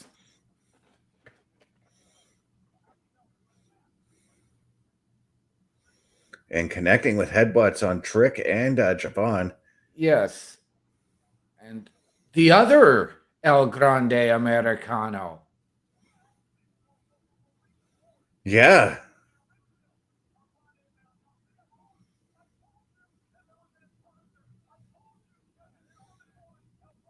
What is going to happen here?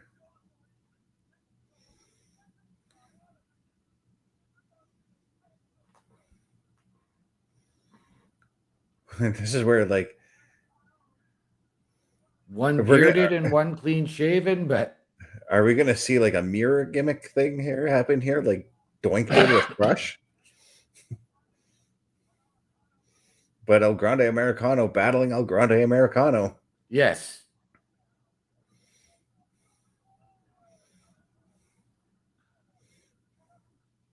Oh, El Grande's trying to unmask El Grande. We have This El is Grande weird. El Verde.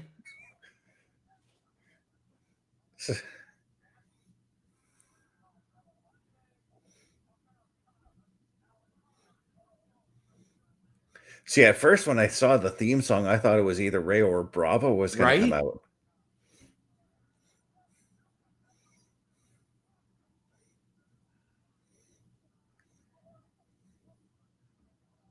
And both of them have been going after the mask of the other.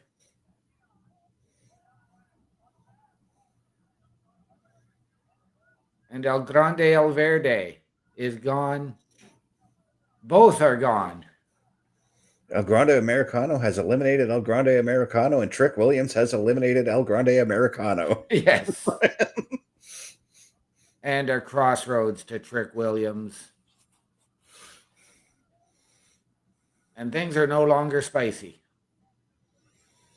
Yeah, because there goes Trick. And entry number 14.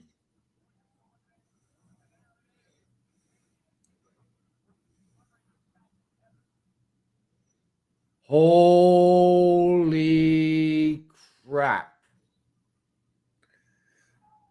Powerhouse Hobbs is in the building. It is Royce Keys. I'm still calling him Powerhouse Hobbs. Sorry. This is huge. Obafemi, you... Damn.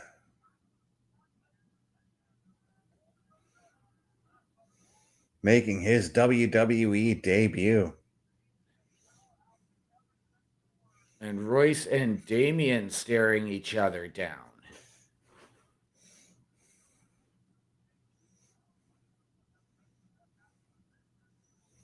Damien's like, why not? Let's see what I can do.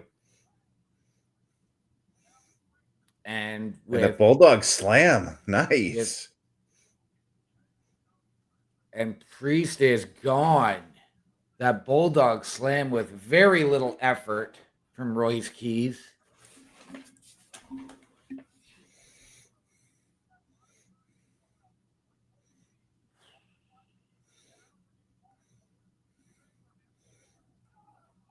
Oh, man.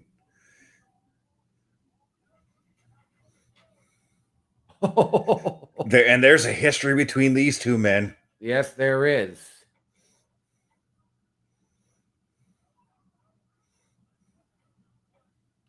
Theory.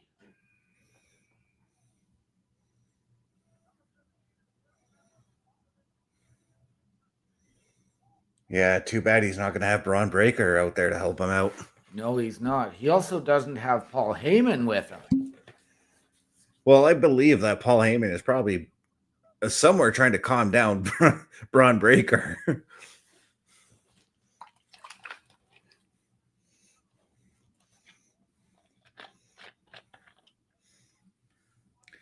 By the way, we're up to 30 minutes for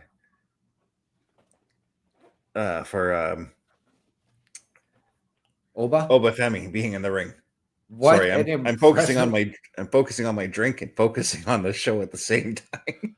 I mean, we knew that this was Oba's debut, but what an impressive way to debut, coming in at number 1 in the Royal Rumble. And I know he's got the size and power advantage over 90% of this roster. There's one.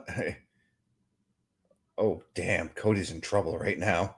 He's being double teamed by Royce Keys and Obafemi right now. Can you imagine those two as a tag team? That's scary. Number 16 is about to make his presence felt.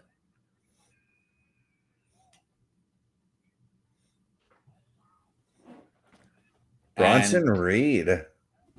Yes. Business really about to pick up now.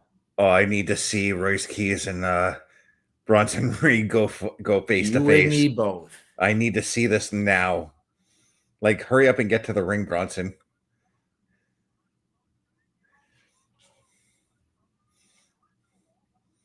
Oh, Javon's in trouble.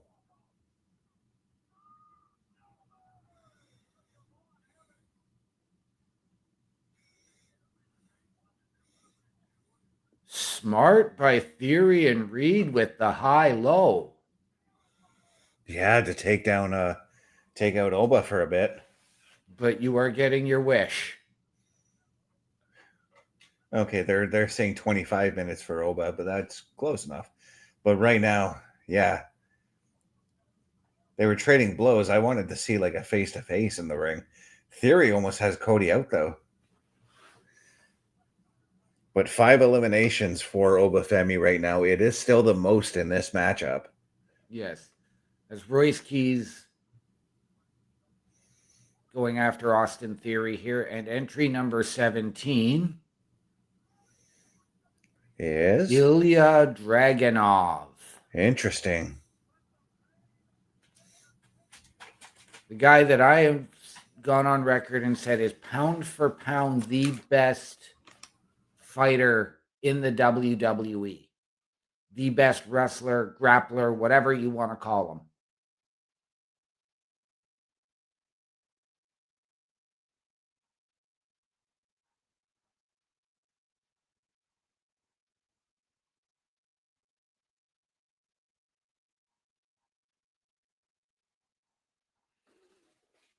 Dragunov turning himself inside out to deliver that clothesline to Cody.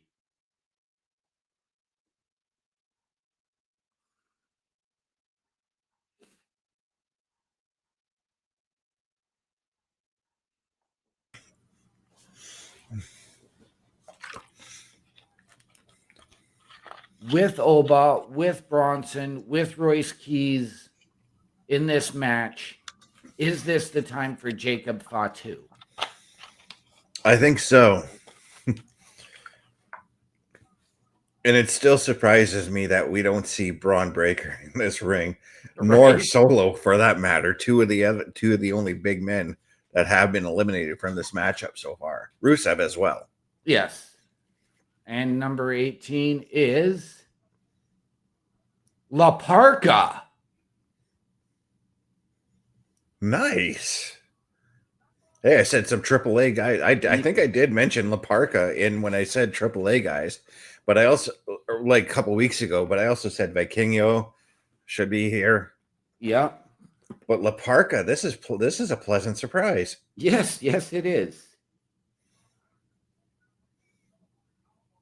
And to be fair, this is the third iteration of La Parka. This isn't the La Parka we grew up with in WCW. Right. This isn't the original chairman. No, but this guy's impressive as well. I will tell you that. I mean, look at, you can see the athleticism right there. Yes. And him matching speed for speed with a guy like Austin Theory. Do not sleep on this version of La Parka. I'll tell you that right now. Oh, I just had a thought here as I'm watching La Parka and Ilya Dragunov go at it. With that U.S. Open challenge that Carmelo Hayes puts out, I would love it if some AAA guys came in and took advantage of it. Yeah.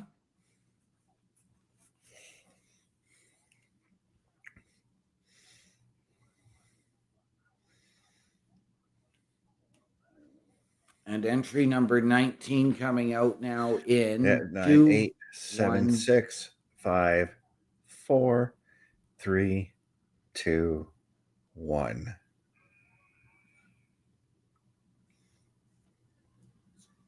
They cut away. Dragon Lee. Okay, yeah. I was going to say they cut away from the Titantron on the apron, so I couldn't read who it was. Okay, so that was Dragon Lee with Penta and Ray earlier. Yeah. But as I said, like Phoenix, the front of the mask of Phoenix and both Dragon Lee is very similar.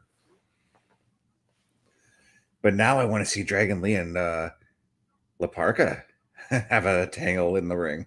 Yeah, but let's not forget that Dragon Lee right now does have issues with the vision as well. So with Bronson Reed and Austin Theory in there. Well, we just seen him take down Austin Theory. Yes.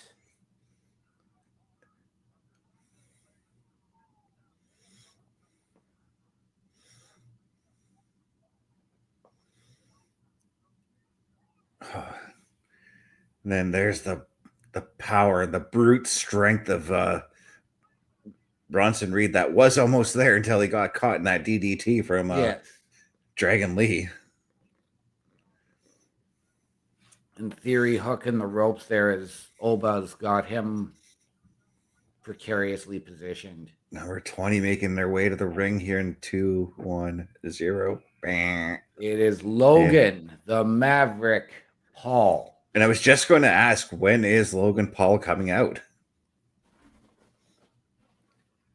And again, no Paul Heyman, so we know that he's probably trying to calm Braun Breaker down.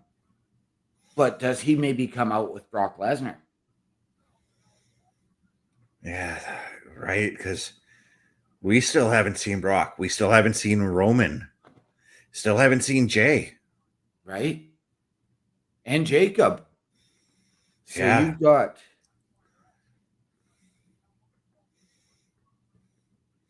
You remember that Ricochet spot with Logan Paul? Yep. I kind of want to see Javon Evans do that spot, or a spot similar in vein to that.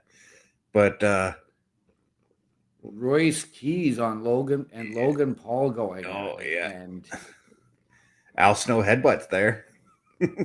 and then Royce Keys using his best Mark Henry impersonation. And now This is the stare down I needed right here. Yes. Yes. Yes. but now it's the Vision have eliminated Royce Keys. A good outing for his first match in the WWE. Oh, yes, absolutely. Royce Keys, Powerhouse Hobbs, call him what you will. And now Laparca and Dragon Lee trying to move Bronson Reed, but Well, I said He I went wanted to nowhere. see them two. I said I wanted to see them two wrestle each other, not tag team. And there goes Laparca. Thank you for coming out, Laparca. That was a nice surprise for you to see you in there. Javon doing his best. Shawn Michaels. Yeah, that's like the third or fourth time I've seen him do that. And there goes Dragon Lee. But now the Vision is doing the same thing that the Judgment Day did in the women's Royal Rumble. Divide and conquer, taking over everybody, going after the big stars like Cody Rhodes right now. It is that L. time. Yeah. And the last time we saw LA Knight, the Vision were taking him down.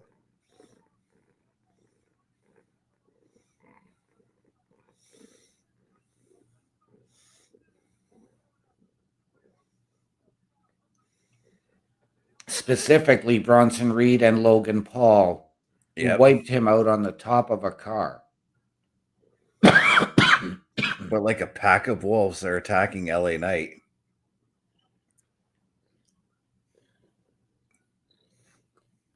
And we saw that hooded figure earlier take out Braun Breaker. There goes Austin Theory. Do we see that individual make another appearance to potentially remove the remainder of the Vision? Or was it just Braun Breaker specifically? That's the $1 million question right there. There goes Bronson Reed. They just eliminated major competition. LA Knight just did with Bronson Reed being eliminated. Logan Paul is now the only remaining member of the Vision in this matchup. And they have history going back to before Logan Paul joining the Vision. Yeah, they had a feud over the U.S. title, did they not? And here comes the alpha male of our species, The Beast With incarnate. his advocate, Paul Heyman. Brock Lesnar and Oba Femi are about to share a ring, people.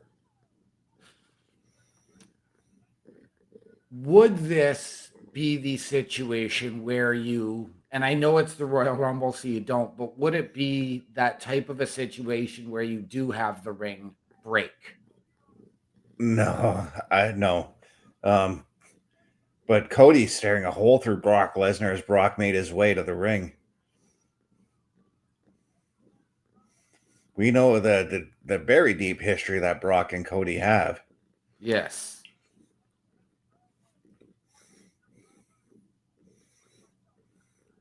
Brock going after Cody, going after LA Knight. Brock is going to German suplex everybody. And I think it's going to come down to Oba Femi. Javon Evans, German suplexed. Ilya Dragunov is being. Oh, never mind. He just took a kick And a from. clothesline. Yeah. I was going to say Dragunov is being smart and staying in the corner. Logan Paul is being smart and staying in the corner. I wonder, though, if there's a unspoken thing with Logan Paul and Brock Lesnar, Ow. but now we get the stare down.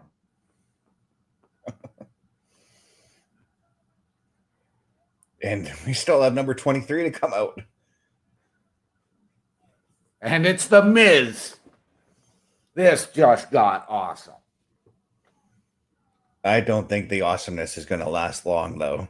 I don't either.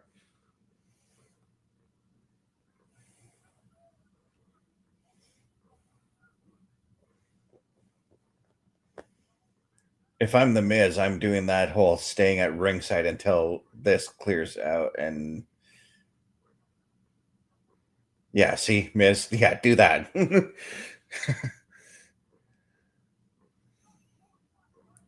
Nice tease there between just a stare down between Oba and Brock, and now everybody dividing up and taking on both big men.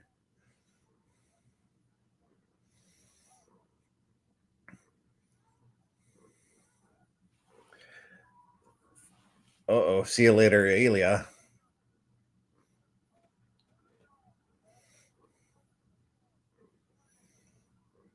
I thought we were going to say see you later to Cody as well.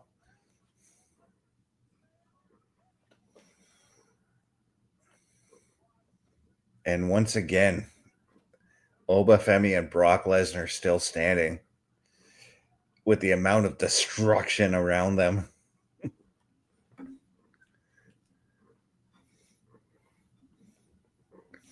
Brock's like, you want to do this, big boy? No, Not yet. Ray Fenix making Ray his way Fenix. out. Ray, once again coming in between these two big boys.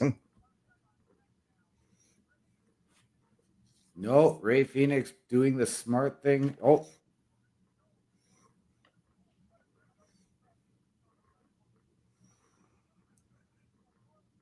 He's going upstairs and going after Brock Lesnar, and yeah. Oh, okay, I thought Brock was going to just chuck him over the top. So Finally. Oh, but we got that.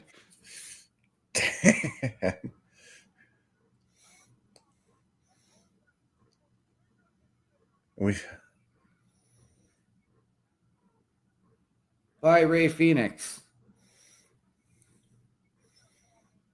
Thank you for coming, Ray.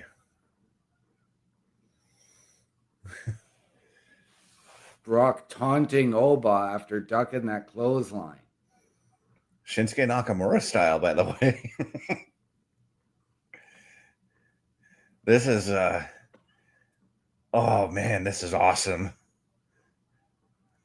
Logan Paul hanging on. That clothesline that Oba Femi just delivered to Lesnar, though. Yep. Oh, dang. There goes Oba. Oh, I need to see that one more time. Oh, there goes the unspoken alliance. And here comes main event Jey Uso. Yeah, because Brock's alliance is not with the Vision. Brock's alliance is only with himself. Right.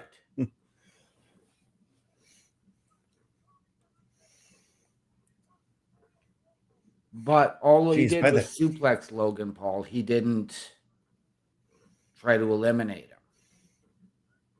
him. He just wants to beat him up some more at some point. But I think by the time Jey gets to the ring from where he's coming to the ring, number 26 will be coming out. Yes. Brock is gone. Okay. Cody and LA Knight. That was a bit of an uneventful elimination on Brock Lesnar. But okay, he's out. Yes. And guys, we still have Gunther to come into this. Roman Reigns to come into this, and we are at number 25 with Jey Uso. I'm making a bold prediction saying Gunther's number 30. Yeah, I could see it.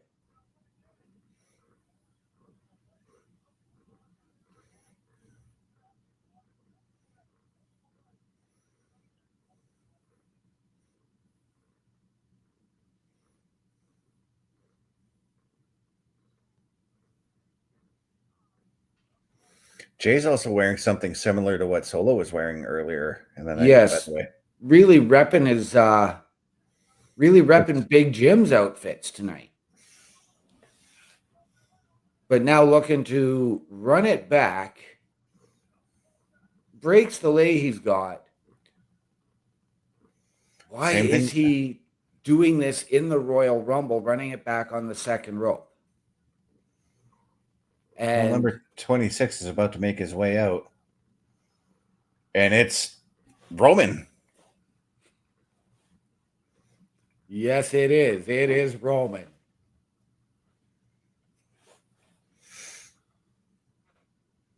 The only member of the Vision in the ring is Logan Paul. And I know Roman would want to target the Vision. I think now that you've got I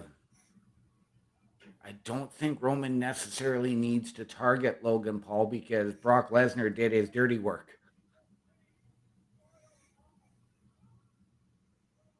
Yeah, but there's still history between the Vision and Roman, especially with There War is. Games.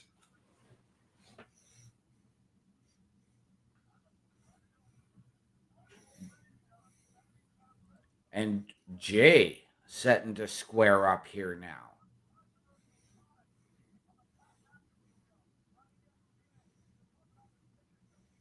Roman rocking the Ula Fala, as usual.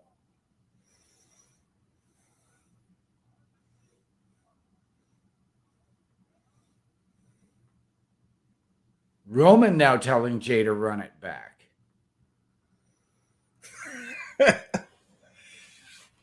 I think this might be where Jay gets eliminated, though. I mean, we're looking at two former Royal Rumble winners here. Yes, we are. And two former world champions. Oh. Mm. I'm surprised that Javon Evans is still in there. I really thought Lesnar was going to dump him out. Right? What a Royal Rumble debut for Javon. We talk about Oba, but let's give Javon some credit here as well. Yeah. Bye, Miz. I'm actually surprised the Miz stayed in longer than he should have. And entrant number 27 is just about to come out. The second winningest number, by the way, is the number 27 spot. And it's Jacob.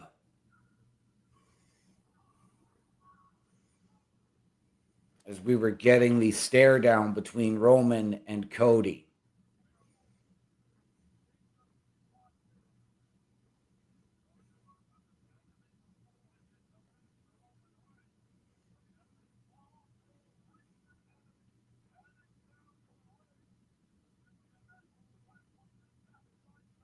Cody took his eyes off of Roman, went to go and do the suicide dive to the outside. Now Cody's caught going by to... Jacob Fatu.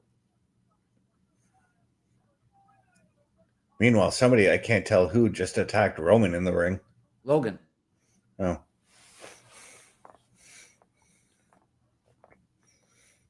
LA But Knight yeah. eating a foot from Jacob Fatu. This is just more anarchy from last week with Jacob and Cody. Yeah, this is if you look at Jacob's gear tonight, it's a tribute to the Head Shrinkers. Yes, it is.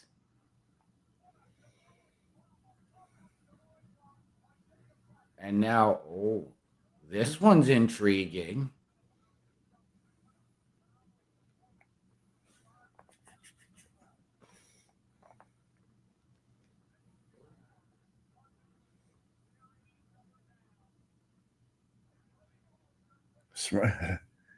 And hey, here we go again with Roman and Cody.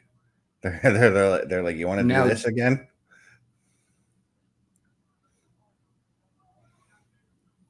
Roman and Jay with the 1D. Wow.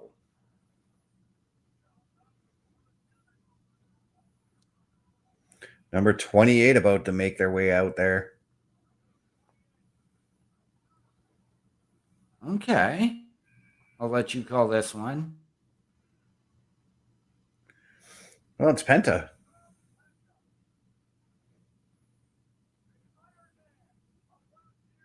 Yeah, the last year's Iron Man. Dude went 42 minutes, 5 seconds. This year's Iron Man is definitely Javon. Yeah.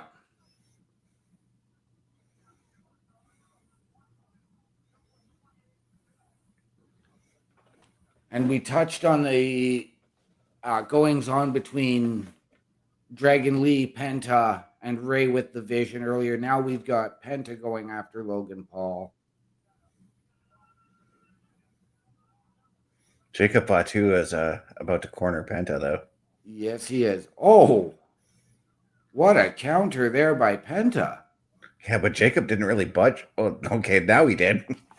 I was gonna say he didn't budge much off that kick, but the backcracker that did it. LA Knight's been wrestling this match like he's got a chip on his shoulder. Yes, he has, and I love it. I am here for it. You know, and I didn't put LA Knight on my bingo card even as a dark horse to win this. Oh, I knew LA Knight was going to be showing up in this match. But LA Knight is leaving this match as he has just been eliminated by Cody. He had a pretty impressive outing. He did. Number 29 is about to make their way out. Oh, now it's going to get interesting. And you are right on number 30. Yeah, it's going to be Gunther. So no Joe Hendry. I will eat my words on that one. But that's okay, because I think he's going to win the NXT title on Tuesday. I'm being biased a little bit on that one.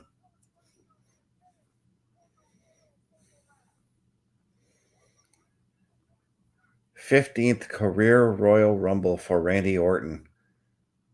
29 eliminations in those 14 previous Rumbles.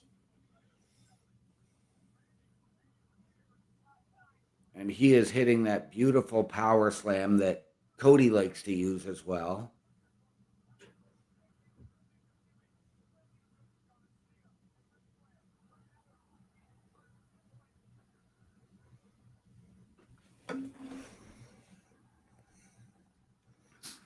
And now it's anyone's game. Does Cody become that 3-time winner? Does Jay win it 2 years in a row? Does Randy become a 3-time winner? Does Roman become a 2-time winner? Does Javon Evans do the unthinkable? Does Jay join that list of 2-time winners as well? Does Jay join that list of 2-time back-to-back winners? Right. Does Logan Paul pull off the upset for the Vision? He just ate an RKO from Randy Orton. This has been a very entertaining Royal Rumble show. Yes, it has.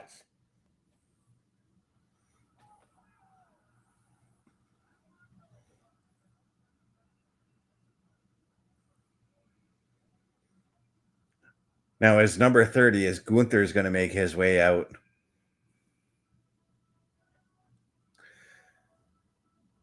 I got to ask you, what do you think, in your personal opinion, what was the worst Royal Rumble match you had ever seen?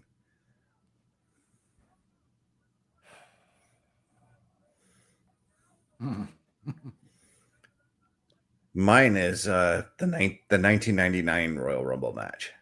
I was going to go there.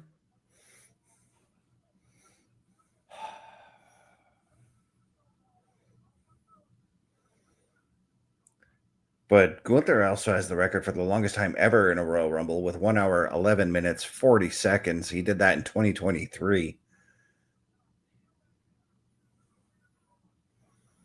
But Gunther coming in sort of fresh. I say sort of because he's probably still a little bit tired from the match with AJ.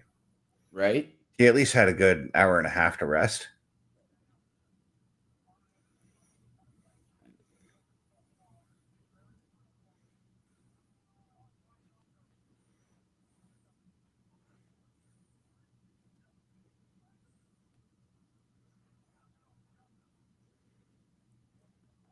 Don't turn around, Javon. Still thinking Javon about your Evans at 40 minutes and 21 seconds in the Royal Rumble match. yeah. Still trying to figure out your worst Royal Rumble match you've seen. Yeah. I would say 95 due to the lack of like stars in the ring, but Shawn Michaels' performance during that match was just fantastic. Yeah. But the 99 is because like there was no real star power in that match other than Austin, McMahon, and maybe DX. Right. Javon Evans is out of here. Yes.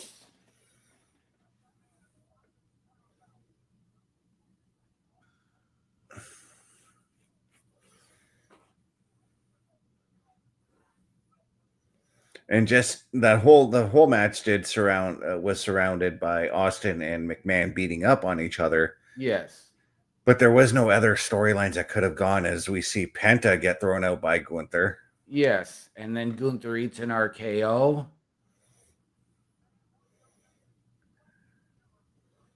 And we've got... You guys need to double team Gunther, not look at each other. Right? You've got Gunther at Cody's feet. You guys got to double team him. There you go.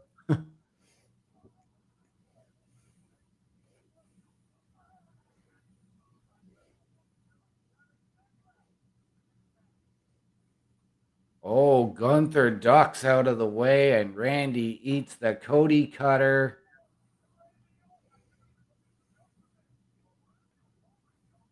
Oh, and Jacob Fatu just throwing Cody. Oh, I thought he threw Cody. I thought Cody was out. Cody trying to skin the cat. But Drew McIntyre costing Cody. For a situation where there is no rematch, why is Drew continuously provoking Cody and Jacob eliminated by Roman? Yeah, see, now this is gonna lead to Pierce saying that he's gonna reverse the contract that was put forth. All this, yes. And Jay spears Roman.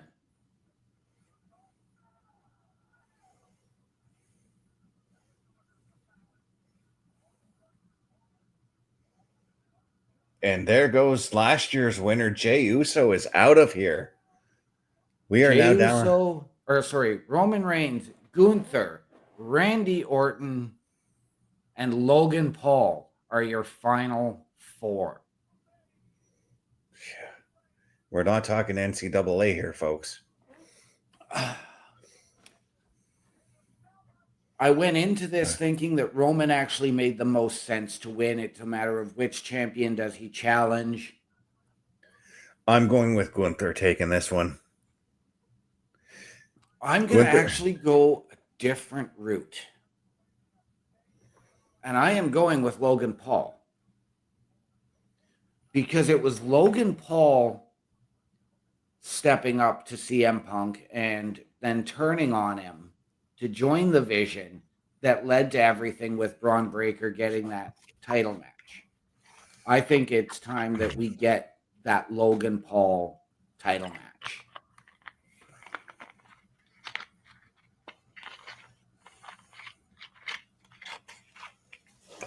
What a Final Four this is, though. Right?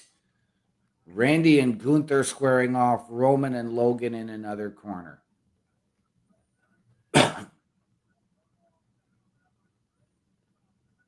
And let's not forget that Roman and Logan, just a few short years ago, put on an absolute masterpiece in Saudi Arabia for the title. Yeah. But there goes Logan Paul. And Randy Orton eats the RKO. Well, Roman Reigns ate the RKO, and Randy Orton just ate an elimination. Yes, it's down to Roman Reigns and Gunther. And I don't think Roman Reigns knows it's him and Gunther right now. I don't either.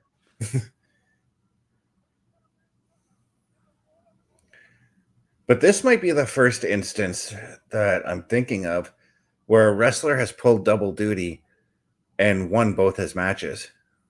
Right? Both their regular match and the Rumble match. I think this could be it.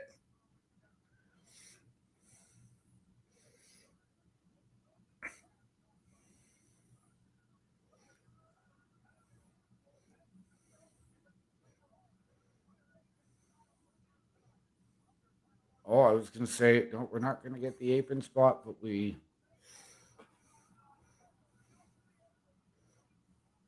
Gunther able to counter the Superman punch. Yeah, with a forearm. But Gunther, if you put Roman to sleep, you're just going to overexert yourself by picking him up to throw him out. Although I know Gunther has the strength to do that. Yes. It's a little bit of in my opinion, it's a little bit of a wasted motion. Tee off with a bunch of those chops to wear him down. Gunther again able to duck the Superman punch and right back to that sleeper.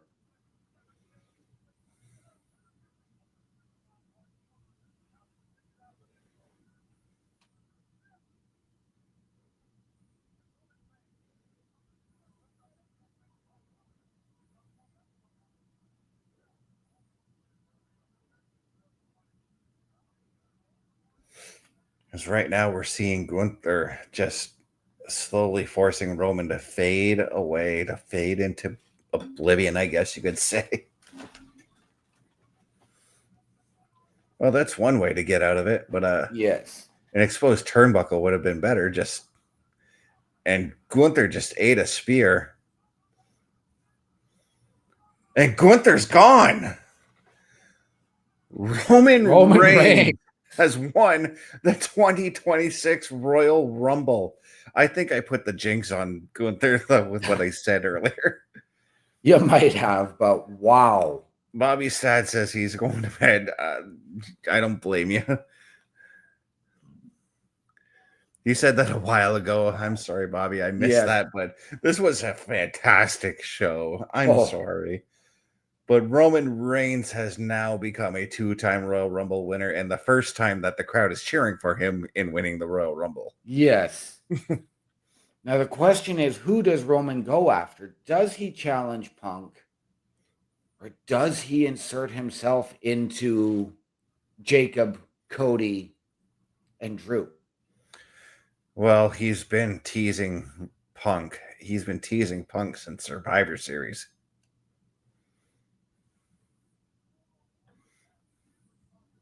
And I don't think we need or get that announcement tonight.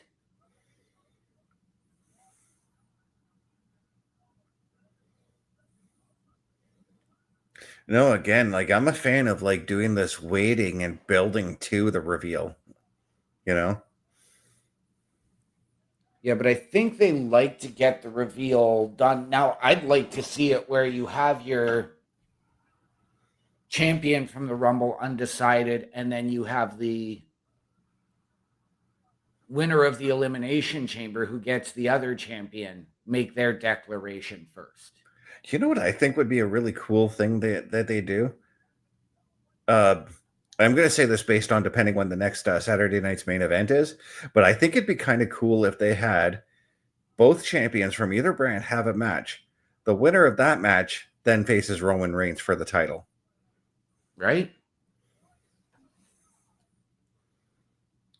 I think that seems like a nifty concept that I would try out. Yeah.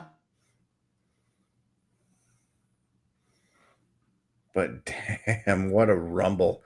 This might be the first time, in my personal opinion, where both Royal Rumbles delivered. Oh, they did. They absolutely did. However, again, we did not get the return of Chris Jericho. I don't think we needed it tonight. We didn't. Besides, today I saw that he was still listed on AEW's roster page. You and me both.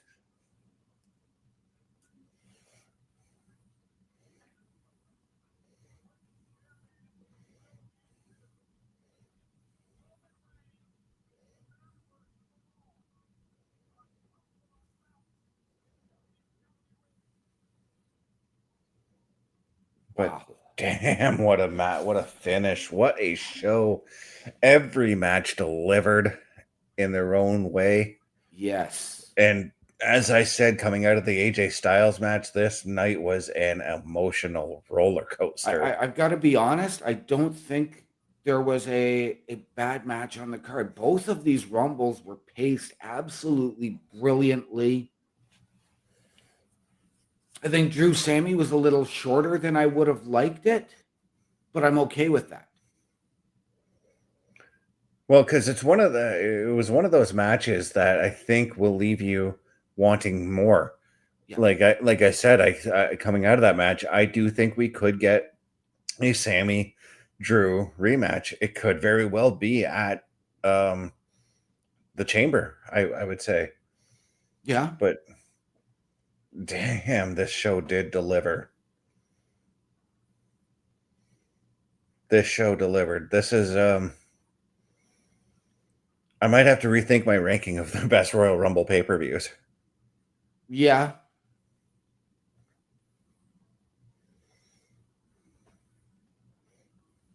I mean, and let's look at it. You had Javon Evans making his Royal Rumble debut. You had Obafemi making his main roster debut, entering at number 1, and both of those guys had star-making performances in this match.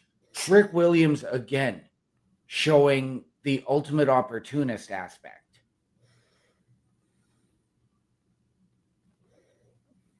They paced out the big guys, too. Like, you had the early start with big guys, little bit in the middle, little bit at the end. I'm great with everything. Yeah.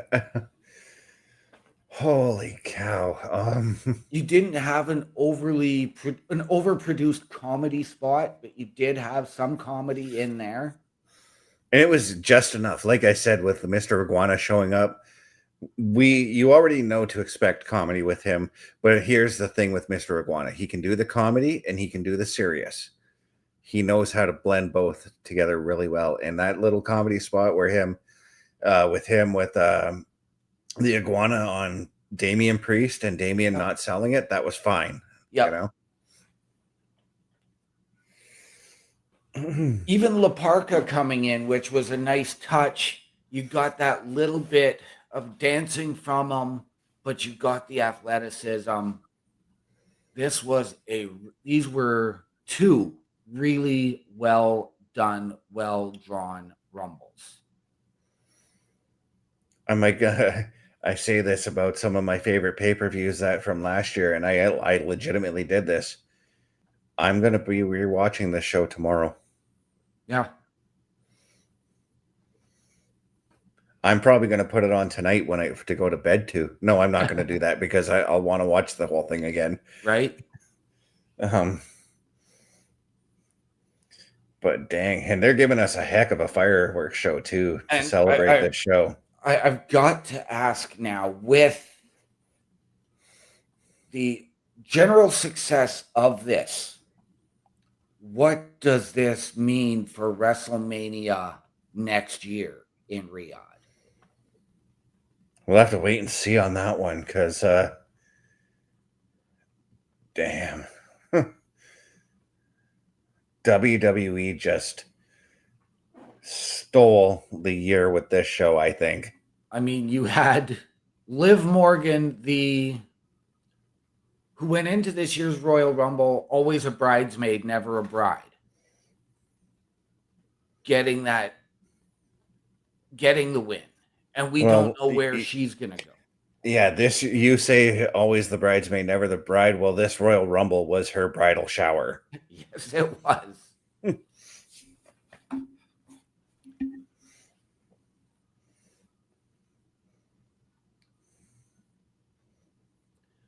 And we had that masked man.